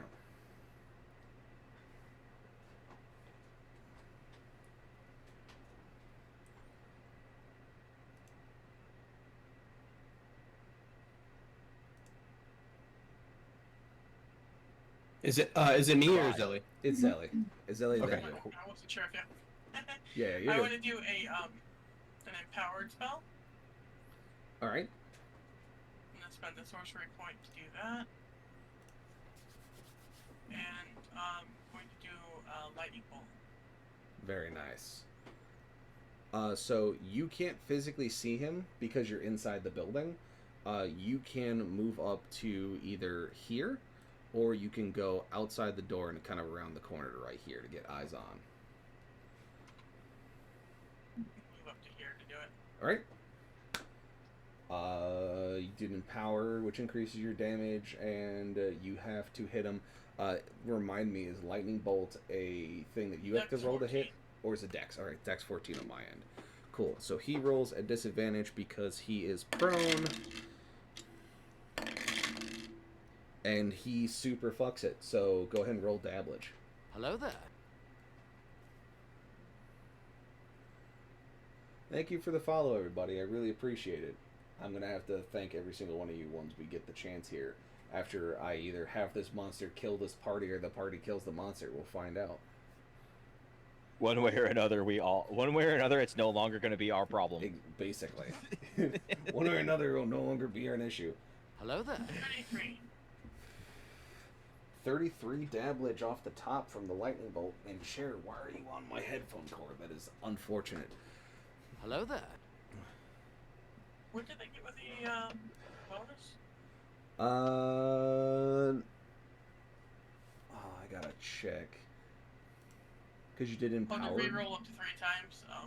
Yeah, so you can reroll the damage if you have any. I can't see the full dice. If you want to select certain d6s to reroll, you can. Eyeball. Hi, Coco. Thanks for stopping by. Thanks for following. We Big got appreciation. 33. Let me do more time here. We'll pick whichever one's the highest, I guess. Well, fair enough.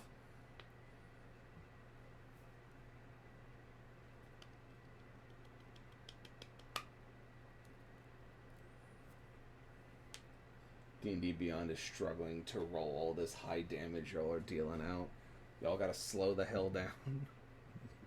To be fair, I like that none of us are pulling punches. I mean, I didn't want you to pull punch. You're level 7, and this guy's a big monstie. So it's this like... thing is fucking terrifying. Yeah.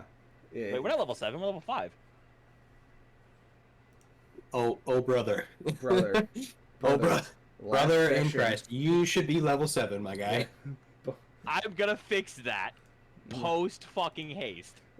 Like I told y'all Okay, so last first session. roll was the highest. Yeah, So yeah, that's 33 fine. was the highest. Yeah, so we'll take the 33. That's fine. So you just zabaze this lightning bolt at this monster that's been laid bare, and you just slam it with this damage, and it is a good hit. You leave a pretty searing hole. Hello there.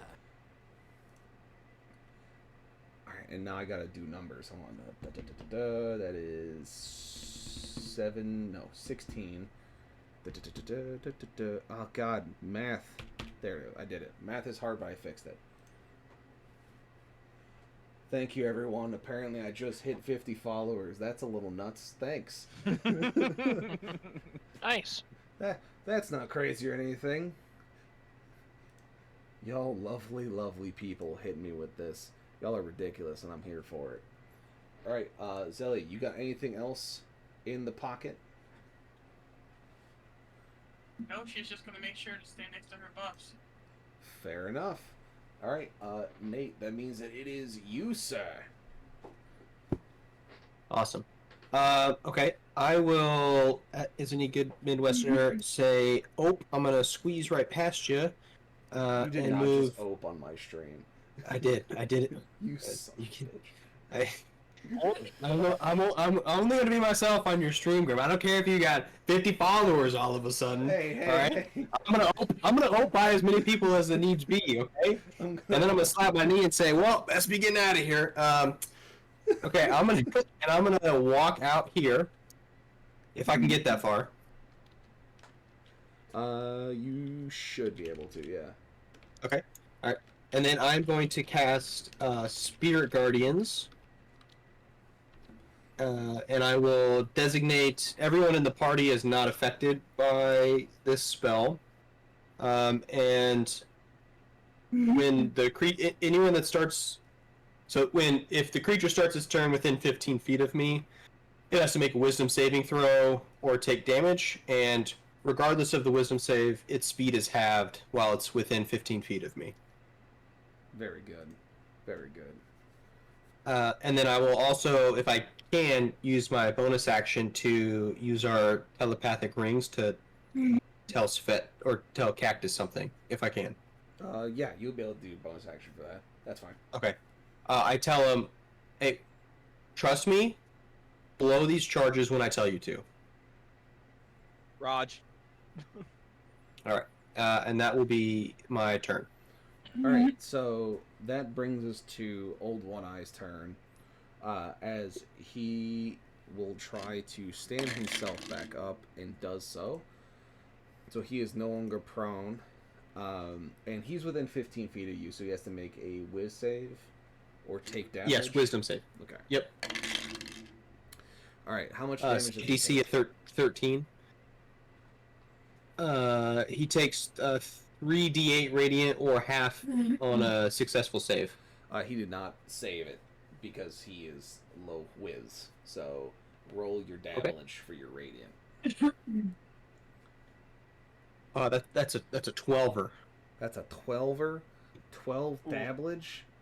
Oh man. Of the radiant variety. Oh man, my feelings are ouchied. And its speed is halved. Yeah, its speed is halved. Yeah, I got All right, that. just all right. I got you.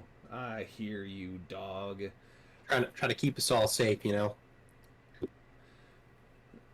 So, seeing you in front of it, it's going to encroach on you. Bottom. I have a fucking amazing spell now. Yeah, almost if you should have done it between last Sunday and this Sunday, you nerd. Shame him. Shame him for not leveling up his character. Shame. Xellie gets a pass because she wasn't here, and that's okay. But we'll shame Douglas. Shame. Alright, so Old One Eye approaches you, Nate. And he's gonna come down at you with some hate.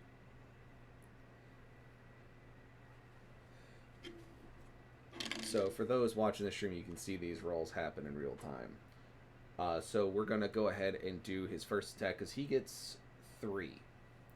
So his first is going to be a 24 to hit. Yeah, that'll hit. His second slash attack is going to be a 11. Nope. And then his third is going to be a 22. Yeah, that hits. Prepare for big ouchies. My body is probably not ready.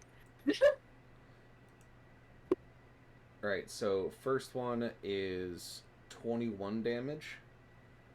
No. I'd like to silvery barbs one of those if I can. I just wanted to what we talked about last time. How So, we had to... silvery barbs. Again, Douglas is on attack rolls. Yeah, he succeeded. The creature succeeded in an attack roll.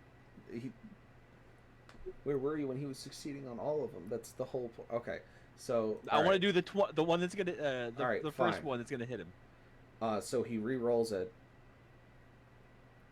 Because you just force him to do that. And it is a 19 instead of a 21. I tried. That still hits. You're good. You're good. That still hits. Alright, so 21 damage on the first. Second one is going to be 27. I am unconscious.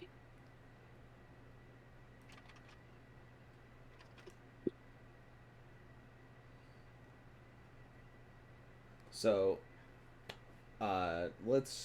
So, Nate, you just get slammed by the scything talons of Old One Eye, and you get thrown into the wall of the castle and go uncon.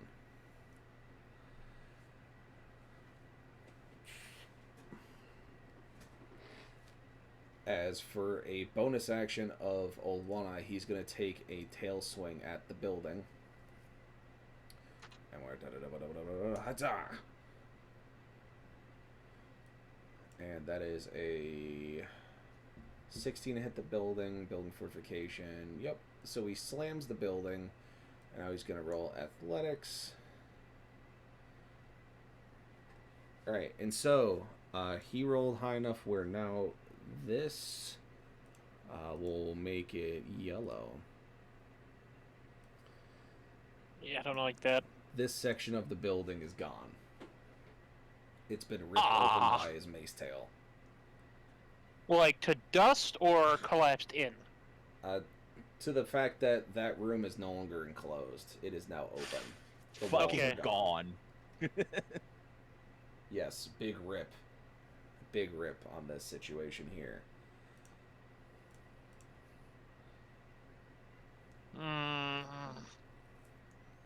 And that is all he has. So we're back to the top with the fish, followed by Creed, followed by Cactus. May I yell something? Thank you, Mandy. I appreciate it. You may. I'm gonna yell at Creed.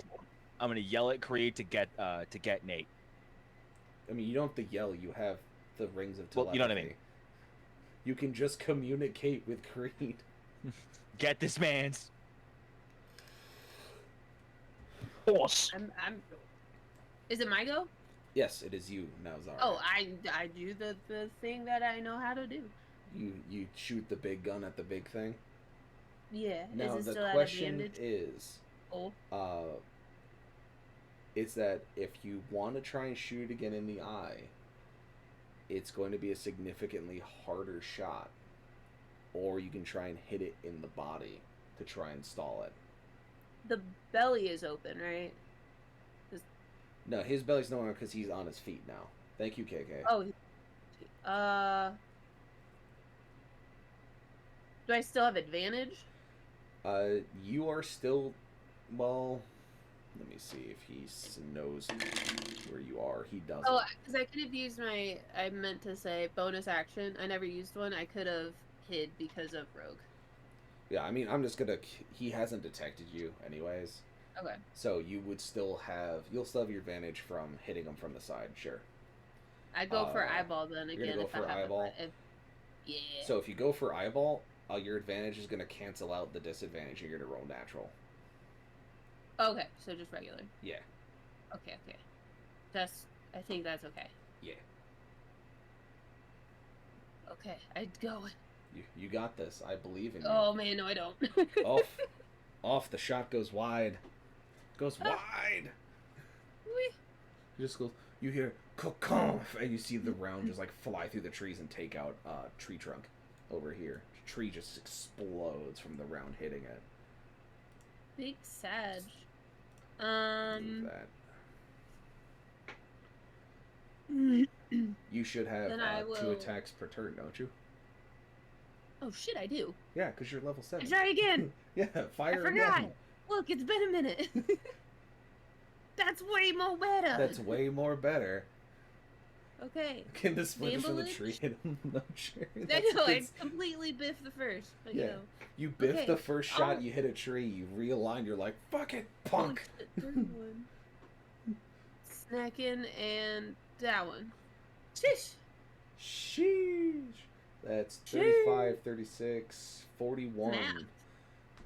And so, with that, you slap him. You slap him good. Slap him with a bullet. It's a solid slap, as you hit him in the side of the skull, going into his eye cavity again as he looked up at you, and as you hit him, you hear him bellow in pain as his body rears back as he's just thrashing, and he falls back onto his hindquarters, onto his side as he's rearing back from the shot he took in the eye. As you have landed 2 hits in this eye cavity that not even someone who was supposedly higher class than you couldn't hit it unless they were point blank. Damn, Sorry, it's a sounds like fucking they need to taste sniper. She is big old title sniper. But yeah, so you do that. You do that with gumption and gusto. You got anything else in your back pocket there? Freaking out because Freaking out? Good. Flies on the ground. Yes. He's not having a good time, but you did give him time.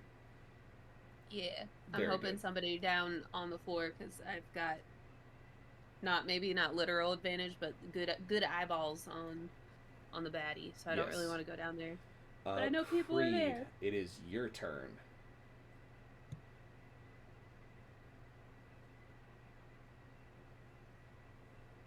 Followed by Cactus. So Creed, then Cactus. Yeah, Creed is just gonna get out there, grab as much of a grip on the scruff of Father Fry's, I guess, clothing, and Creed's gonna try and throw him back through the door. Roll athletics. I got a +5. Let's make it happen. I got a 10. So you're able to pull him back in, and you toss him. Where do you move? Do you move up to him and then try to toss him back inside? Like, show me where Creed- you're gonna be. All right. So Creed moves up, tosses him, and holds about a halfway back. And he's basically just going to prepare for what's coming next. Because I assume throwing Nate would be my action. Yeah. So you throw Nate behind you, and with the 10, you're able to have him clear the door where Xellie's able to see him and freely kind of pull him towards her. So he's at least out of range, and you are now standing between the rubble of the walls as you stare down this monster that's just flailing as it's trying to get itself back up. I'm trying to think of something clever to say. I guess I'll invoke the French before Lord of the Rings made it famous. You shall not pass! Very good. Very good. Cactus, that brings us to you, sir. All right, so I am going to. Okay, so I have the action economy. Real quick questions. What is the action type to push a button to light off those fucking charges? It would be a reaction. Okay, So I'm gonna spend. Hold on. Go ahead. So it'd be a reaction to hit it. It'd be a bonus action to make sure you hit the correct one. So basically, as you know with the times for each of the actions, reaction is a half second, a bonus action is 3, a full action is 6. So if you just want to slap it and hope you have the right codes in, it would be a roll of the dice of which code gets sent. if you take the bonus action and you take the extra seconds, you make sure that it's the right code to the right charges, and then you hit it.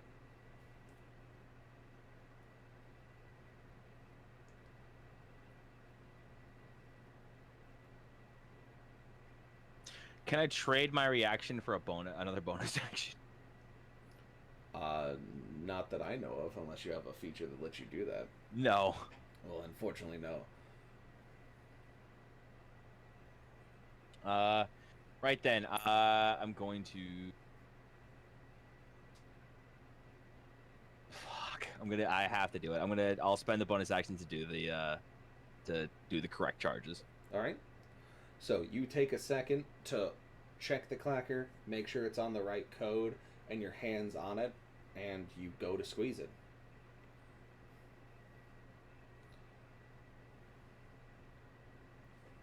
And I need you to tell me high-low. we're gonna say, fuck it, we've been rolling hot today, so we're gonna say high. You clack it, and nothing happens. Oh, motherfucker. And you All right, sit these there, are- and you click it, and nothing happens. I hate my life.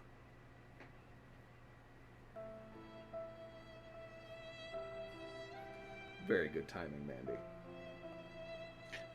In that case, I'm going to fucking haul all kinds of ass. You can spend your action to dash and double your movement speed. You're also still wearing your blink armor, so you move 40 feet. True, but I don't think I have 2 attacks. I don't know. I don't think I do as a bard.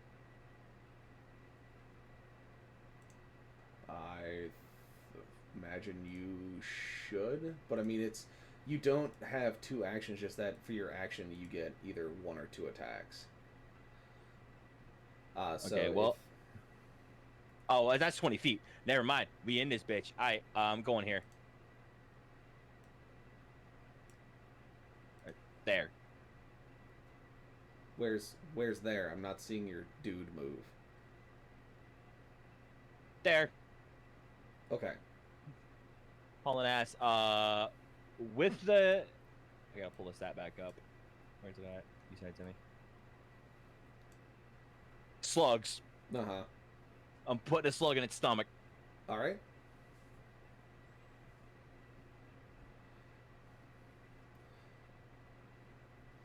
So Attacks. roll. It'd be 4 plus 5. 1d20 plus 6. Because it's a plus 2.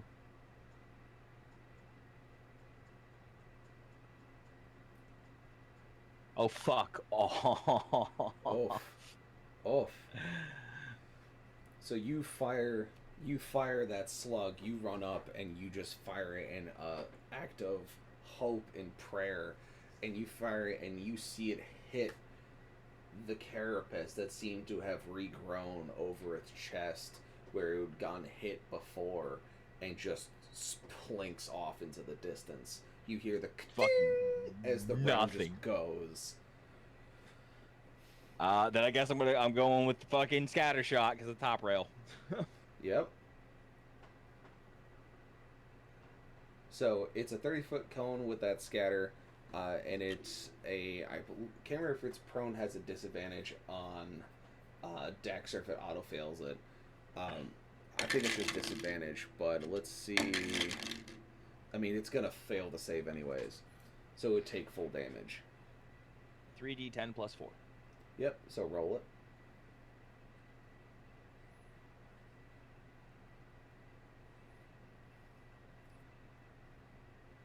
$25. So you Wait, no, hang on. 25. Is it? I know it says it says 3d10 plus 4. So it's plus So- 4 to the total, so it'd be 29. Okay. 25 plus 4. You 29. silly man. Silly man. So you pump that scattergun into it, and you hit it in the solar plexus as you see the shot just kind of rip into what it can, and it just continues to writhe and turn on its back, on its side, as it's trying to get itself back up. As you do damage to it, but it just seems to not want to go down.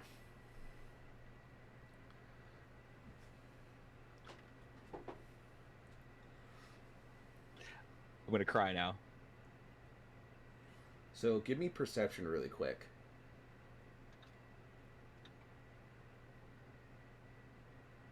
Yeah, you do damage, Sherry. You do damage. It is a common Perception. phrase in these games of mine. A fucking 19. So, you can see the problem with your charges from this distance. Oh, what is he like You fucking can him up or s- something? You can see that when he fell, is that a couple of the charges, their wires disconnected. And that you would have love to at least rearm one of them to effectively daisy chain the rest. How good can I be under pressure? That is the question, especially if it moves any closer. Well, I mean, worst case scenario, if I get hit, I'll just blink out of existence. Ah, yes, that's the worst that can happen. Of course. I'll just leave. That's also only if you get hit by something that has a dex save. You get hit by a natural attack, you still just take the damage. Oh, I know. I know. I take the damage, but the armor makes me leave after the damage. Oh no, only on if it's a dex save. Only if you fail a dex save do you get blinked. Oh, during a deck save. Okay. Yeah, Yep. so if you fail a dex save, you get blinked. You have to roll against being banished, essentially. I don't want to go to the Shadow Realm, Mom. Manny was abusing me last night, guys. That's what she's saying in chat. Manny's mean. Get in the car, Jimbo. We're going to the fucking Shadow Realm. All right, that brings us to Xellie. You're up.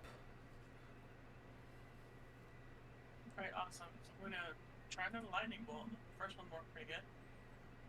Yeah, and from the doorway, you can clearly see it since these walls are gone, you have clear line of sight from the doorway into the monster. As my unconscious body lies at her feet. Yeah, I mean, you're out of the way. Yeah, You're yeah. fine. Okay, all right, just throw that out there. Yeah, you're good. Should give him a consoling pat and go ahead and fire up a lightning bolt. All right. That can save 14 for that one. Lightning or bolto. All right, so it fails its save again. So go ahead and roll your full damage. Hello there. You know what I just realized, Thank you Grim? for the follow. What up? I get I get advantage on all attack rolls. How? Explain.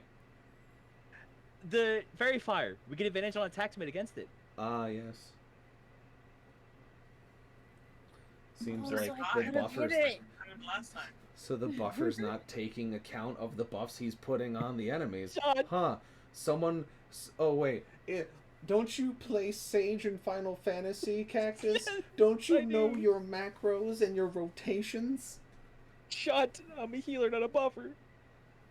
Shame. Ring the shame bell. Alright, so Xellie, you do 35 damage. So you slam this lightning bolt into its side.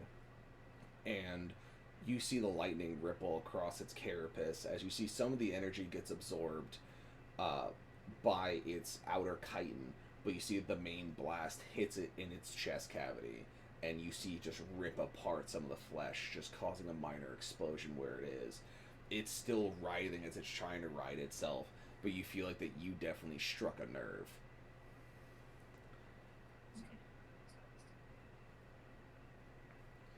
Alright, and then we come to Nate before the big man. Nate, I need Yeah. you to roll a d20 and send it to me, please. Just you, or you want me to roll to everybody? To me, specifically. Did that work? Yes. Good. Good. So, as you guys check over Nate, you can see that he's not looking too well. You can see that a little bit of the blood, the life juice, is coming out of his mouth as he took quite a whooping. And you see that he doesn't look quite well. You can see that he's beginning to turn pale as he's trying to stay conscious, as he's trying to pull himself a little bit more into safety, as he's kind of coming in and out. And he doesn't look too great, but he is alive for the time being.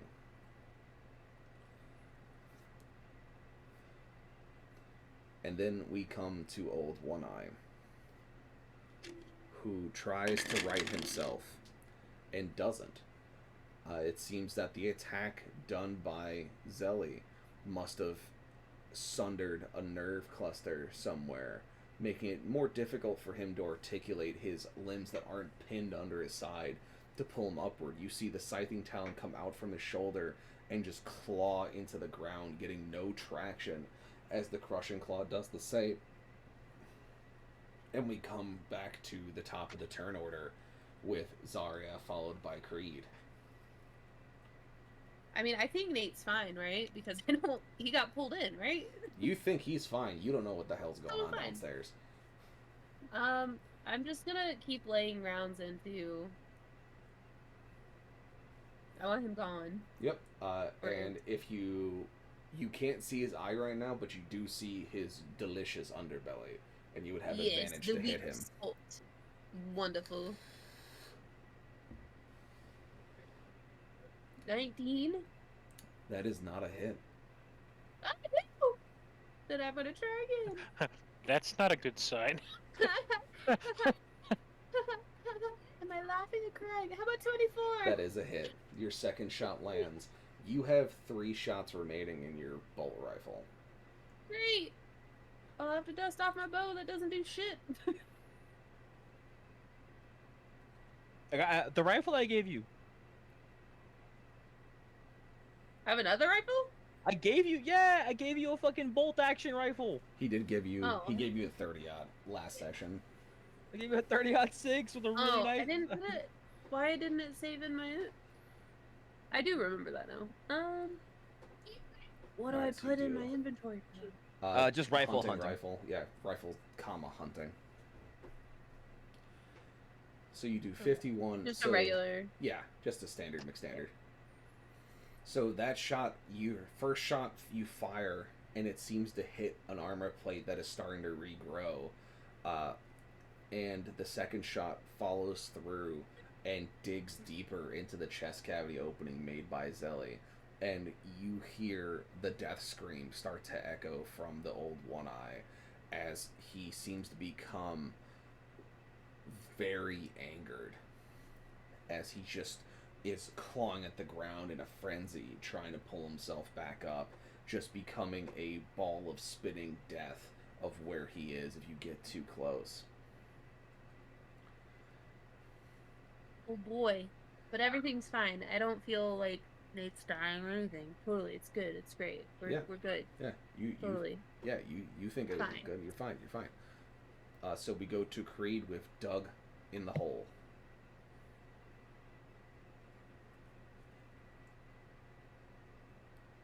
Creed's gonna pull back and still kind of block the doorway with himself.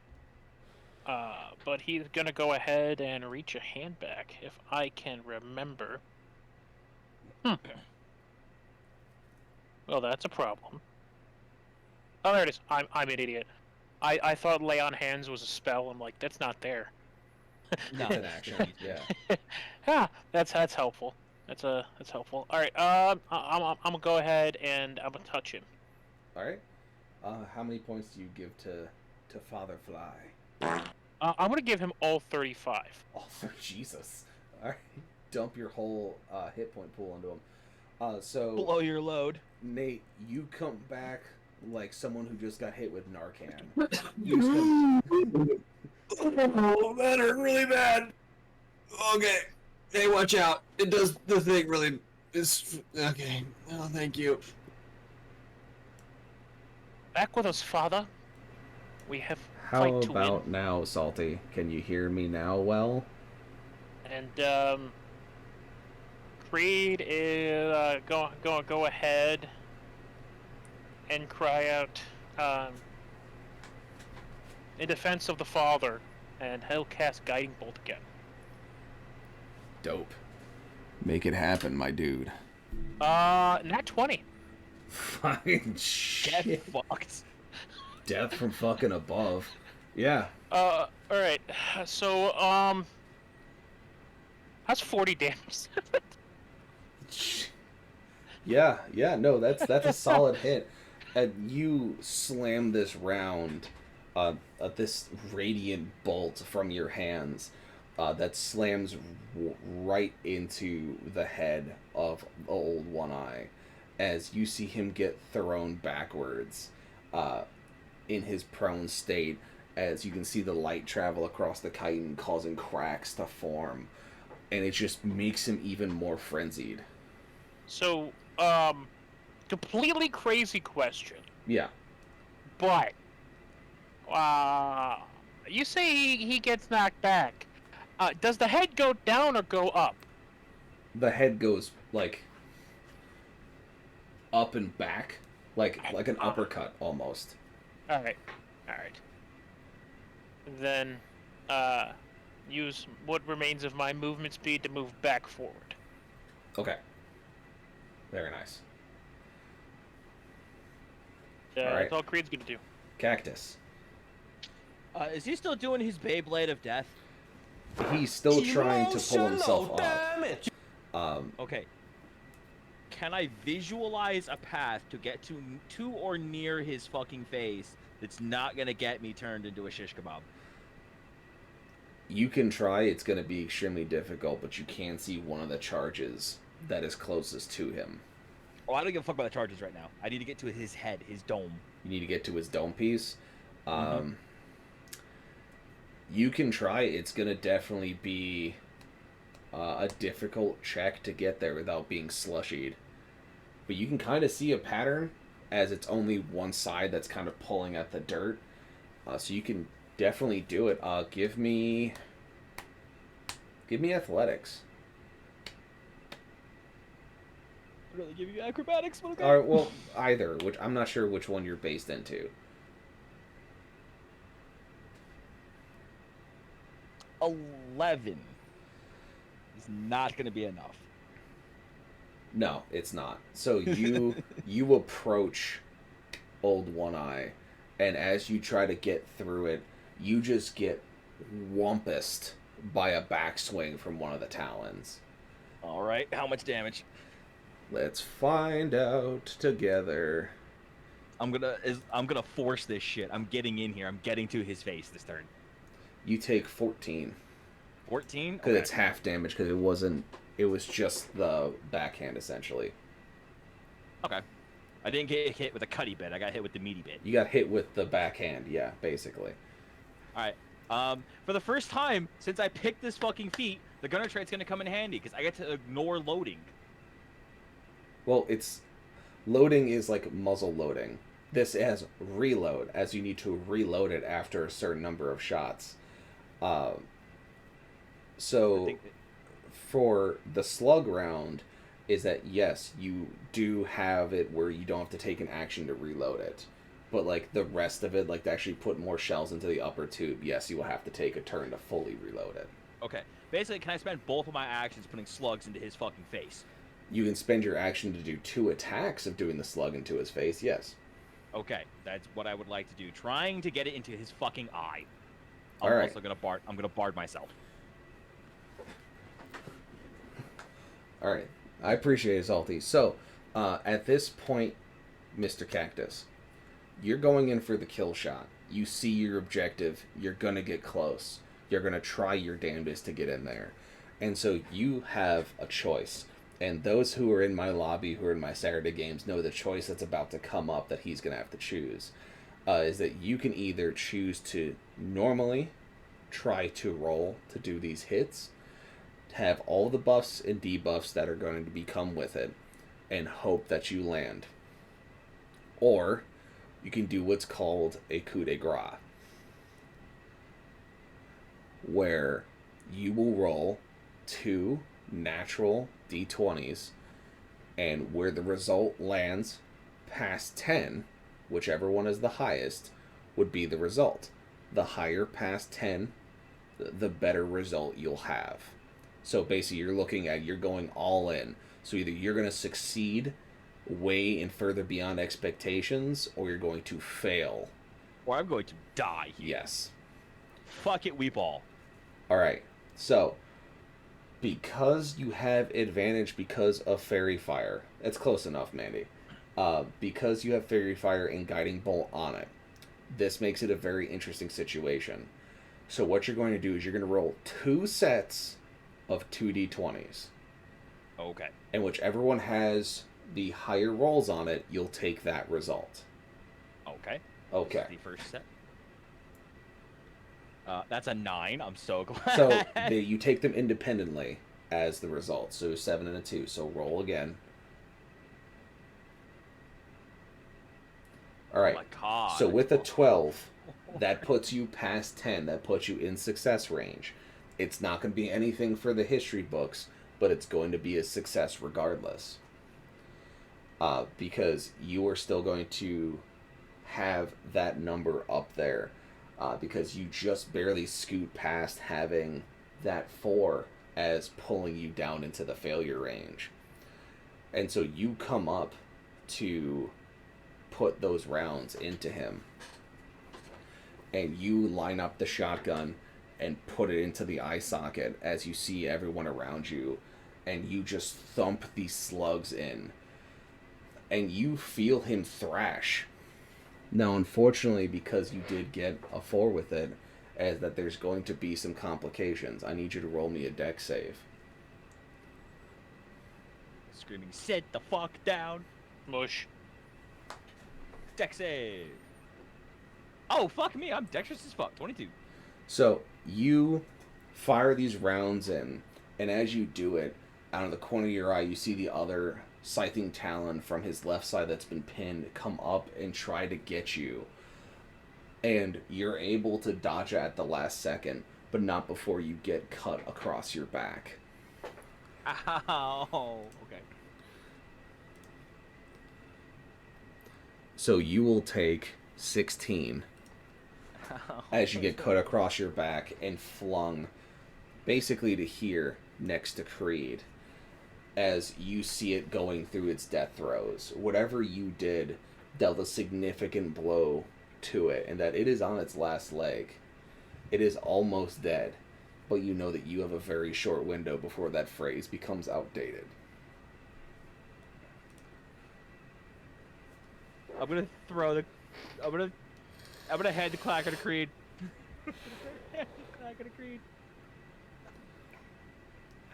Ow! Ow! So the next one up is Xellie, followed by Nate. So Xellie and Nate, you both see, you saw Cactus run up between the talons, taking a bit of a hit, but at least getting in to fire the rounds directly into its eye socket. But then getting knocked back against the rubble of the wall next to Creed as he's holding up the clacker in his hands that you believe is linked to the detonation blocks beneath Old One Eye as it still remains prone. I don't want this to go off.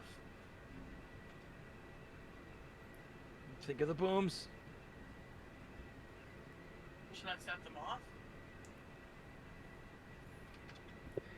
Can I yell something to Xellie? Yes. I say, I can protect Cactus if you can set those charges off. I guess I could use pyrotechnics. I mean, you just need electricity. They're C4, and C4 detonates on electricity, so just hit them with any amount of electricity and it'll set them off. So in a last second, as you are stuck between actions, you hear the voice of Cactus in your head of just saying, "Zap the bricks." But let me cover him first. If I could do that. She used her lightning bolts, but she's got pyrotechnics left. You can also see that Cactus is holding up the device that you remember him saying is what controls the bricks themselves. Okay, so as long as she's gonna wait till he's in the safe, until he's covered, and then she'll set one of the little fireworks off to hit it. All right. Okay, I think this is in the table talk realm, so I don't want to like go forward like unless the DM's all right with it. But what I'm gonna, so you let me know if I can keep talking here, Grim, or Yeah. I can just shut up because I'm like, I was just dead like 3 seconds ago. So You'll just be dead again. Keep talking. I mean, no, it's Keep if talking you shit, have preach, if boy. you have an action as you're seeing this happen. So Xellie's basically prepping to do a spell to try and detonate the bricks. And so as she's doing it, you're going to be able to react at the same time. So what is your plan? okay, my plan is to cast Odaluke's Resilient Sphere around Cactus to protect him, but if that happens, Xellie can't get the detonator from him. So I don't know if She's the detonating spell. with pyro. Okay, then that's fine. Then I will, before Xellie uses Pyro, I will cast Odaluke's Resilient Sphere around Cactus. And that is... Can you just say it? Sure. That is a... no physical objects, energy, or other spell effects can pass through the barrier in or out, but the creature inside can breathe. You are immune to all damage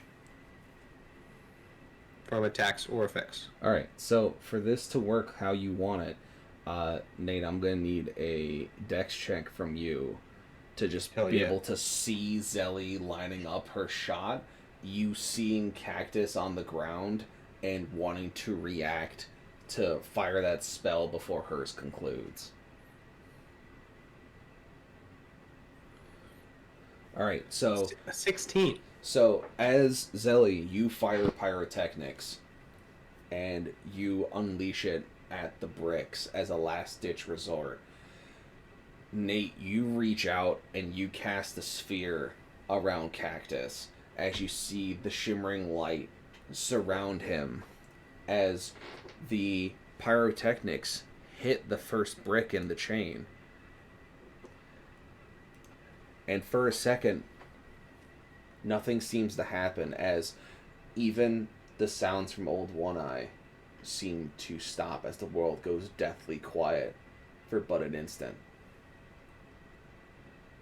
And then is immediately engaged by roaring noise as all three of the charges go off at once underneath Old One Eye, knocking back Cactus in his bubble of protection, knocking him through the castle, landing next to Nate.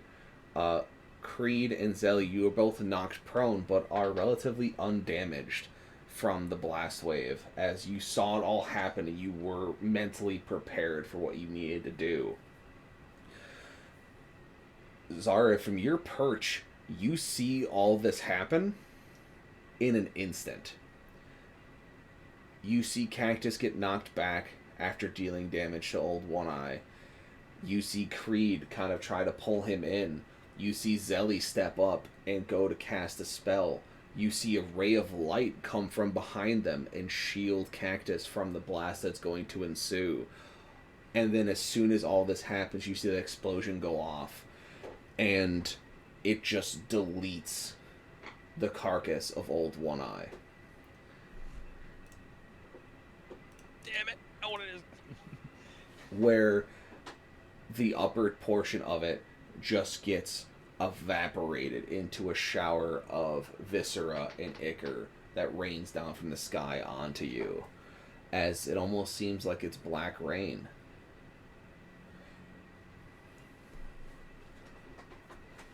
Don't worry, Nate. It's not service related.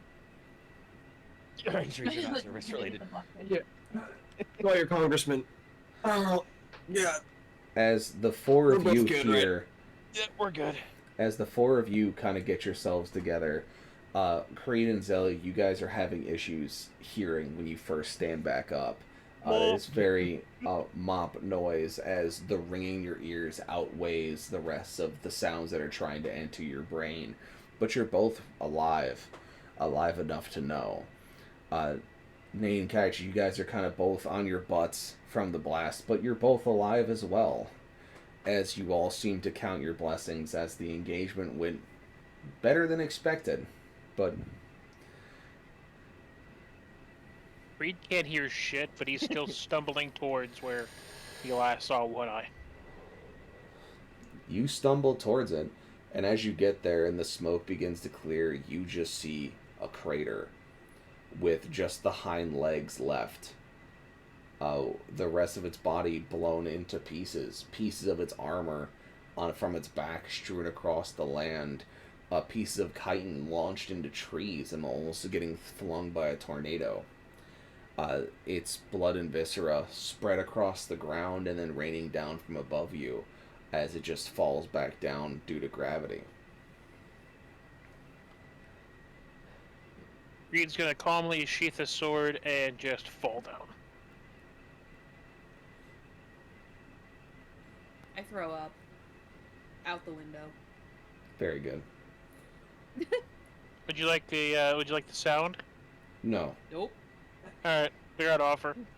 I've been Thank told you. I do a very good vomiting We sound effect. appreciate the That's offer, good. but not today. I just Can did I that- hear her vomiting? Yes, you can hear her. Okay. Okay, I'm gonna It's push. off the side. I'm doing it outside, like out I'm front.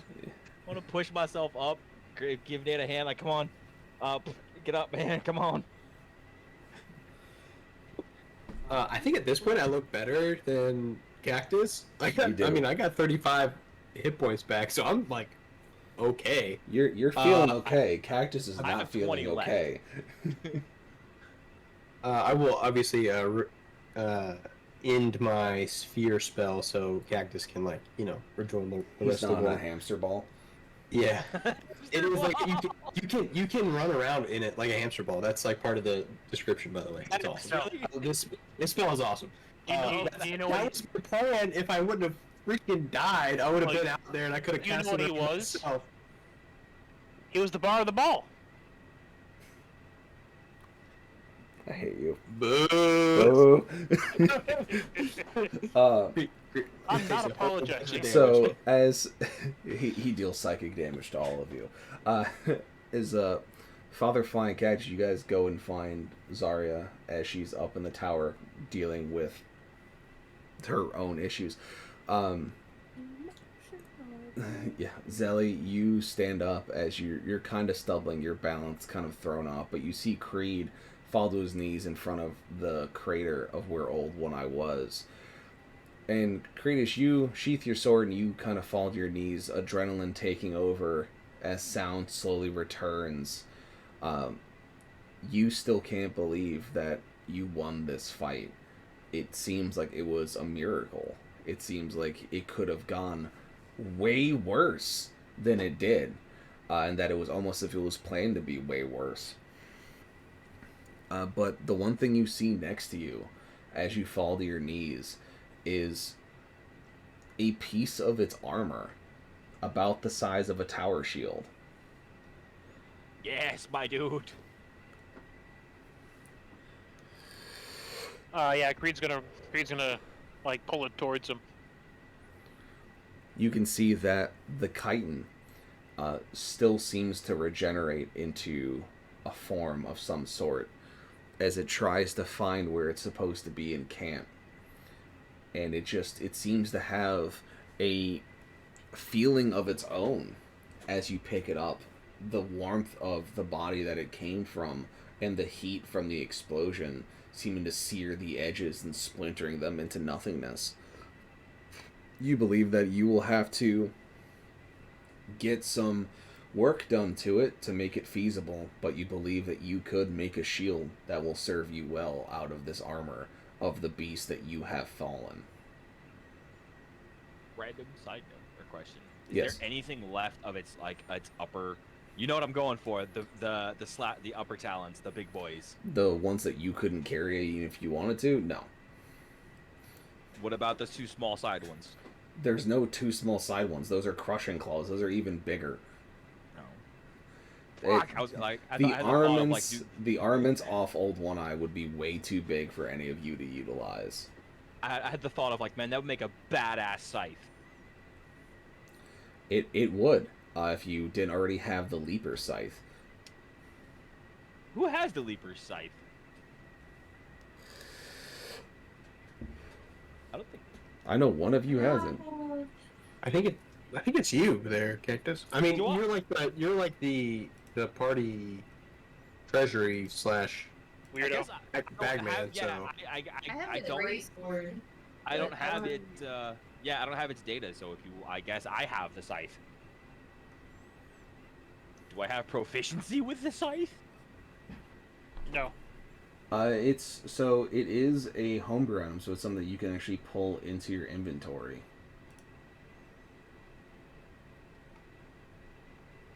Okay, manage inventory. Filter. Death. No item found. Death Leaper. No, it is the Leaper's Scythe. Oh, okay. There are two of them. I believe it's the bottom one. Yeah, heavy reach, two-handed. Okay.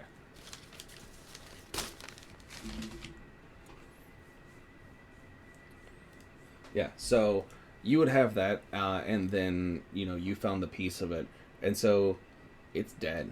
It's not coming back from what you did to it. Yeah, Jenna, this is the other group's game. So it's not coming back from it, and so you feel relatively successful now that you've kind of dealt the final blow to it. And you feel like it's time to pack up and head back to the camp to report your success.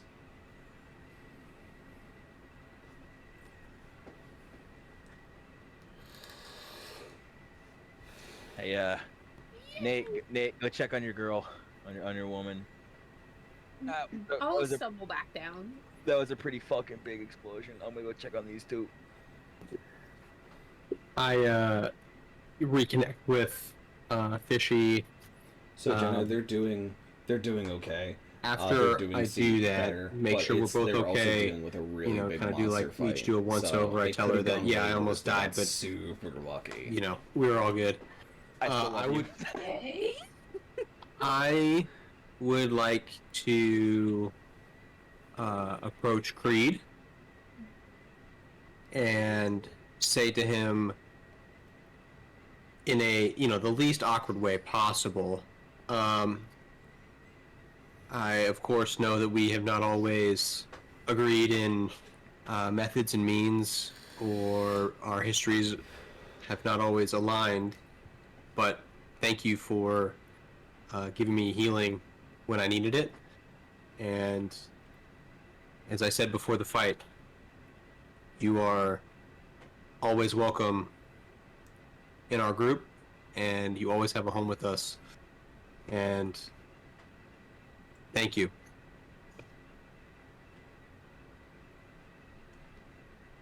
He's just gonna kind of awkwardly like thumb the pommel of his sword.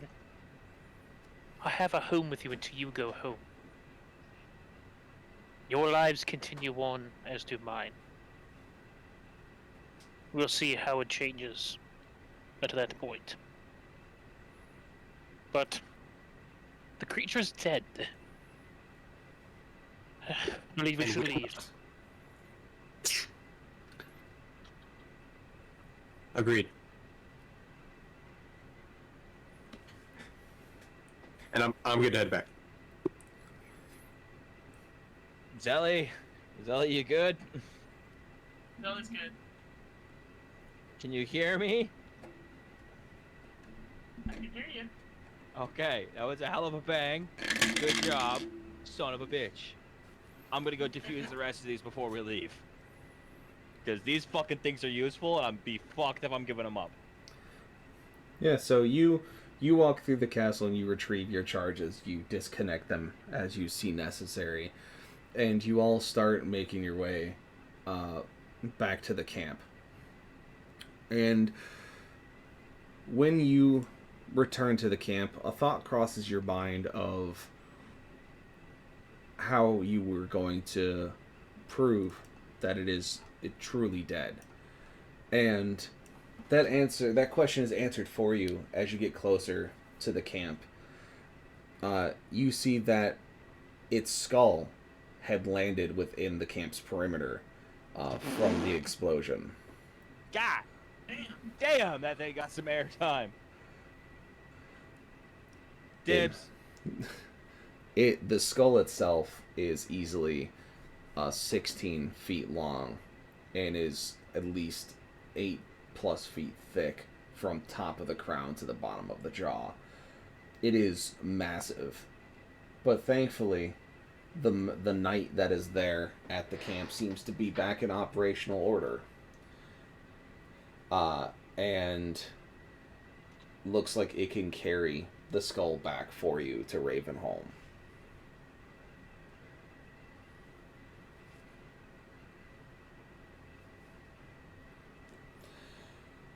So, you get there, and it is just, the skull is surrounded by the personnel there. They are amazed at the size of this thing, and the fact that you were able to kill it. And once they start to realize that it is fully dead, the E4 is kind of coming up and giving it a good kick in the side to make sure it stays down. The cheer and joy starts to run through the troopers as they realize that now they can fight. They can fight things that are closer to their level. Will no longer be threatened by a monster that lurks through the countryside. And Getting fucked. I still call dibs. And so you all pack yourselves up, getting your gear and getting yourselves back into the chariot. Can we mount the skull on the chariot? The knight's gonna carry it for you, just because mounting it would be relatively difficult, where the knight could just simply pick it up and walk with it. So the knight follows you back to the keep, and then brings the skull inside and drops it into the courtyard, and then promptly leaves as he goes back to his designation, followed by a small group of motorized vehicles that follow him out, more than likely reinforcements that were in the infirmary or were being rearmed and reset and being brought back to the front lines, or maybe even the troopers that you have now freed from their hunter-killer patrols being ready to help push you across the ocean back to the western region. And as you drive the chariot into the center compound and you dismount, and you see the 4 retainers from before waiting for you. And they simply look at you, and the one that wears the red banner around his waist steps forward and goes, "Your presence has been requested in the throne room."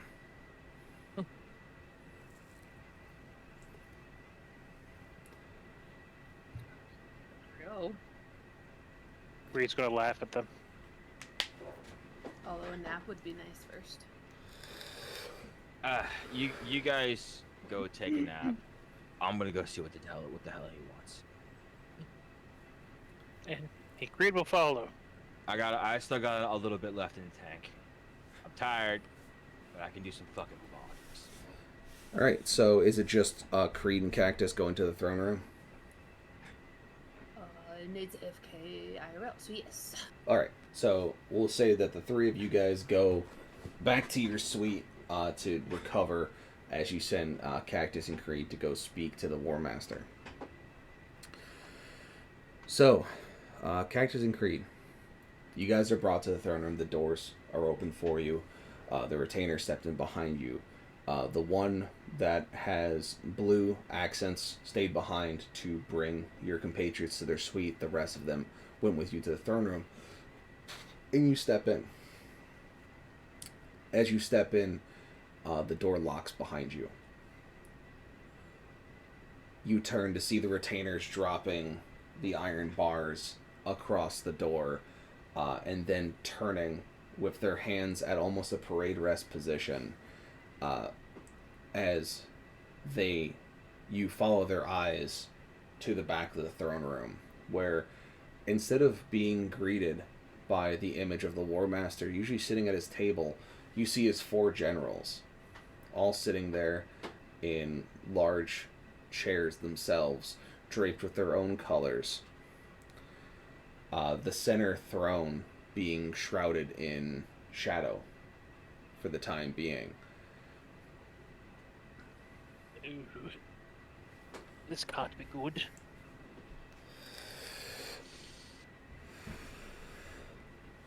Play the field. Play the field. What does Okay. that mean? It means shut up and do what I tell you.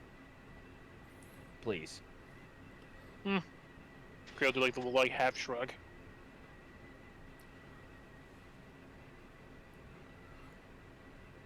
So do you What, approach? Do you approach yeah. the generals? All right. Okay. So What's up with that? the generals remain relatively quiet as you approach and ask your question. When you get to where the tables used to be, where food and drink would be set out for guests, for soldiers, for captains, for Real quick. delegaries, yes. Very important. You know how you can hold a snap, right, with your fingers? Yes. I'm doing that. Okay. I have a spell prepared Okay. and ready to go. Yes. If this goes fucky.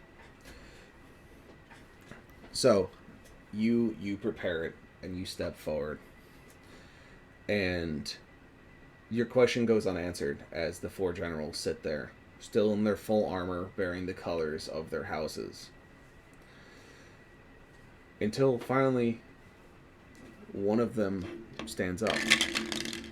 He is draped in blue velvet with gold trim that runs down it, almost in horizontal lines on the cape down its back. Large tomes strapped at his hip, his armor seeming thinner than the others.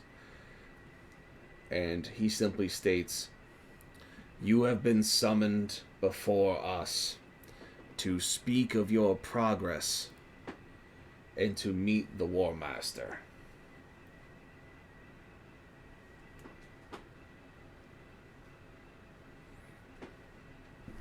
Well, our progress is very simple. We killed it. Creel produced the the kite shield of skin he now has. Or The chitin, the whatever, like chitin his kite tower shield of shield. chitin. Yeah. He's like, I know it's not much, but it's but all that remains of it. Also, it's skull your knight's carrying. That too. The general in blue sits down as you hear approving grunts from the generals. And Gonna make a nod to the one in red. I know there's one in red or bronze. yes, That is a gift for you, should you like. you see him nod in return. And another voice joins the 4, different from what you've heard before, almost with a hiss behind it. So, you killed him? I don't think it gets any more dead. There's pieces of him scattered approximately 400 yards around in a radius. Very, very good. You followed your orders to the letter. You recognize this voice is not of the War Master. It is of something or someone else that speaks from the throne he usually sits on. I felt you kill it. Strange feeling as it might be. But you're here. And that's what's most important. Now, I need you to say one thing. And as you see deeper into the shadow, you see that there's this large shape sitting on the throne, draped in a large cloak that seems to cover most of its features. And as it stands up, you see that it is larger than the War Master by a couple of feet. And it slowly makes its way down the staircase until it is at the ground floor in front of the generals, where they look small next to this thing. Through the darkness of its hooded cloak, you can see two yellow piercing eyes looking at you. Its hands and legs kind of hidden within the cloak's exterior. And it goes, I need you to swear your allegiance to your new War Master.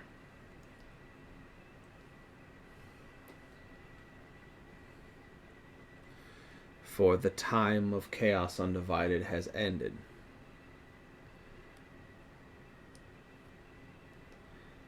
The swarm has arrived. And you see it reach up and pull back its hood as you see the face of a humanoid head that has been twisted and has been deshapen. Large teeth with an extended jaw, its eyes looking predatory with bony plates running along the center of its skull as its hair is gone, smoothed, almost like the same skin old One Eye had. Oh, thank God it's not Mortarian. Its hands extend from out of its cloak, its two arms having these large talons coming off of it, 3 per hand, as they just clack together, as a second set of arms comes out from beneath the cloak, looking almost more humanoid in nature, with the fingers fused together in pairs. Oh, son of a bitch, he's a gene stealer. Not a gene stealer. I don't know any named gene stealers. He's a broodlord. Oh, he's a broodlord? Okay, the gene stealer calls are my shtick. He looks to you and goes, you may not know me, but I do know you. I have watched this group become stronger, strong enough to where I could step in and assimilate the situation at hand. You gave me the opening, taking the forces away from the castle, pulling away your own strength to fight a monster that was a threat, but not for you. During your time, your 2 weeks you were away, gave me a wide enough window to take my place, defeat the War Master in combat, and assimilate his throne. You may be asking what you can call me besides War Master. You can call me the Beast of Yumgarl. Oh, fuck you!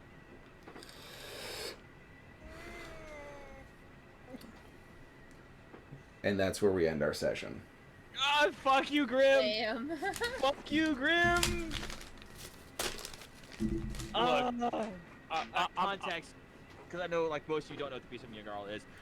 The Beast of Yumgarl is another like named Tyrannid, right? And he is a whole ass bag of problem. Look, Because he's just as dangerous as old One Eye, except he's really fucking smart. look, there's something I feel like I should point out to you, which is, I'm not saying Creed warned you about something like this fucking happening, but he kind of did. Creed's like, I don't want to say I told you so, but... I was kind of hoping you gave her a chance of responding, because, like, before we decide, might I speak to my acquaintance? I fucking warned you. I told you this was going to happen, but no! See, fun fact, that's why would you like to know what spell I have prepared? Which one? Dimension Door. We're fucking leaving. See, there's a problem with This is that, back though. to our world, damn it. There's still a lot of people not with us. Yeah, except for Yeah, that's dimension. true. I can visualize the chariot. They're still with the chariot. Therefore, I can teleport to said chariot, and we can DD fucking Mao.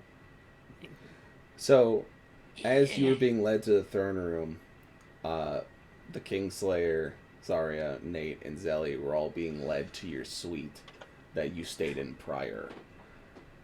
Okay, then I can visualize the suite. Yes. But you don't know that.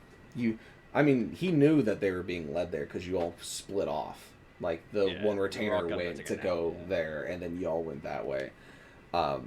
So it's a pretty solid guess that they're probably in the suite. But yeah, this is the Broodlord, the Beast of Yumgarl.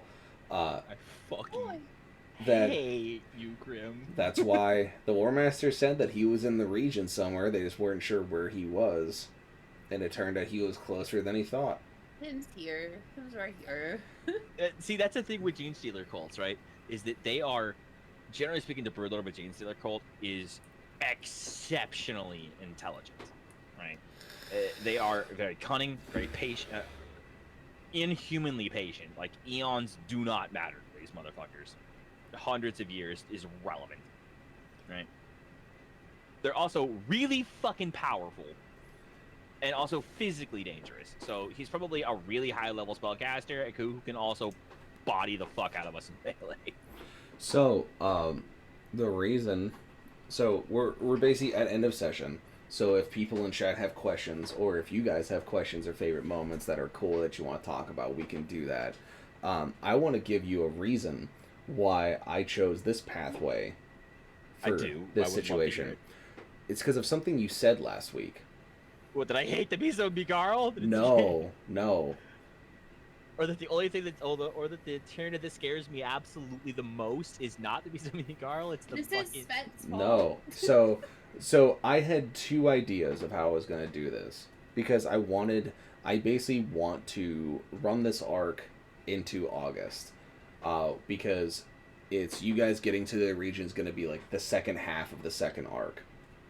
And so I'm like, I wanted to give you guys a little bit of space to do stuff and also give you a reason to hunt down some of these other monsters to get you the gear you need.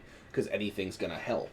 But the big thing was that Doug said something last week that was really interesting that kind of ran in my head as I was writing out my plans. Was that I know how to politically manipulate this system. I am the only other person who knows the ins and outs of the four factions and could be the linchpin if we needed it to be. Because you brought up, what if something happened to the War Master? The factions would fall to pieces. The only other person that could potentially step up to do that is me.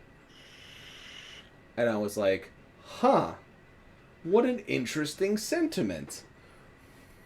I hate you, friend. I know. It's great. Hey, so fun fact.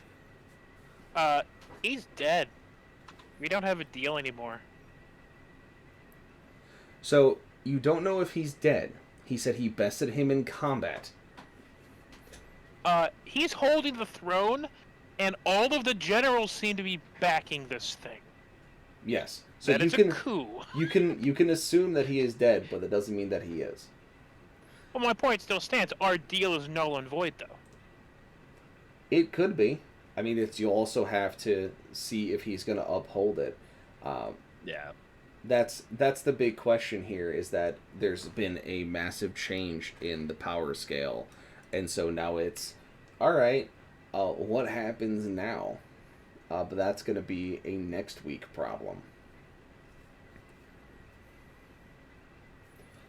But yeah, but any interesting moments from the session you guys wanted to talk about?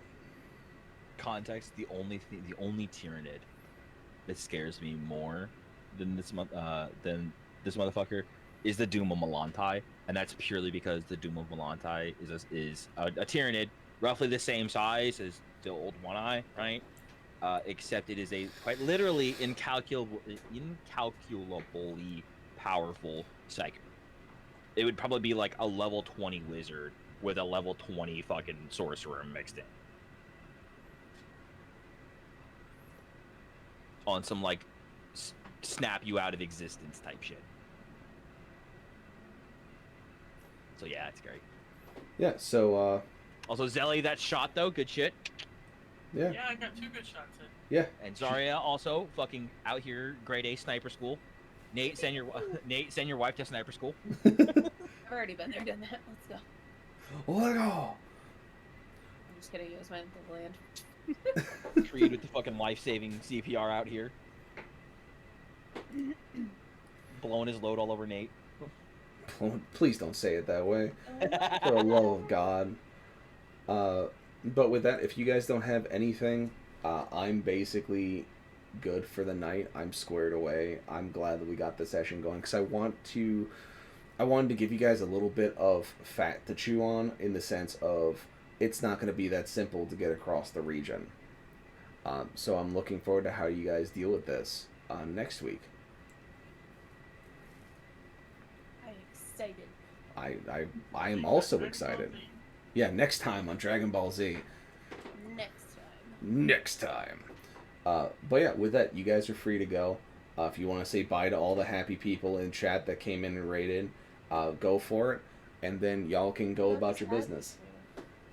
Good night, all of you lovely souls in chat. I hope you have a great day. Also, please convey that Grim is an asshole. As you were describing him, as you were describing him, Grim, my brain was going, it's fuck, it's Mortarion, it's Mortarion, it's Mortarion. Mortarion, no. I almost wish it was. No, I'm not gonna bring Mortarion in this. No. That'd be too easy. I almost wish it was. Oh, I mean, I don't know. Mortarion is the Primarch of the Death Guard and a champion of Nurgle, so probably like being just in an area with him is just guaranteed AoE. Yeah, it's the most knowable choice, which is why I chose my other ace. I like surprises. But I'm going to go ahead and close this stuff out. Y'all have a fantastic night. Thank you for coming. Thank you for playing. I'll see you all Sunday. All right. I'm going to pass the ever-loving fuck out. Thanks, Graham. Yeah, guys. Thanks so much. Thank you. Bye, guys. Good night. Good night. You wonderful people in chat. KK, if you're still here, you cheeky bumpkin, you. Thank you so much for raiding in. And all of you who followed today, thank you for being here. Thank you for the follows. Thank you for everything to give me this little boost up. And I hope you guys enjoy it. I hope you guys enjoyed the session. I hope you guys enjoy all the other ones that I plan on running after this as well. I appreciate all the effort being put in, and we're going to raid out to a dear friend of mine, Dark Phantom. We're going to go show him some sweet old TLC, give him some sweet old loves. And like I said before, thank you all for getting me up to 50. That is an insane number I didn't think I was going to be able to get to just for small Barts. And you guys are fantastic. Check me out Friday, Saturday, and Sundays for D&D stuff, and I'll catch you guys on the flip side. Have a good one. Oh, good. Let's go give him that 20 then.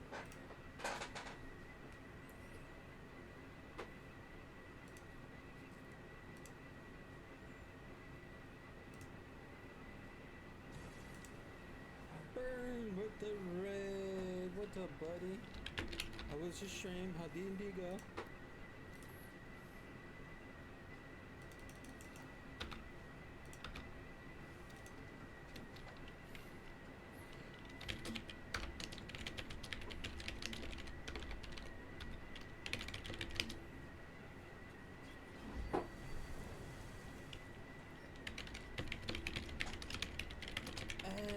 Brought up Mandy with you. Great.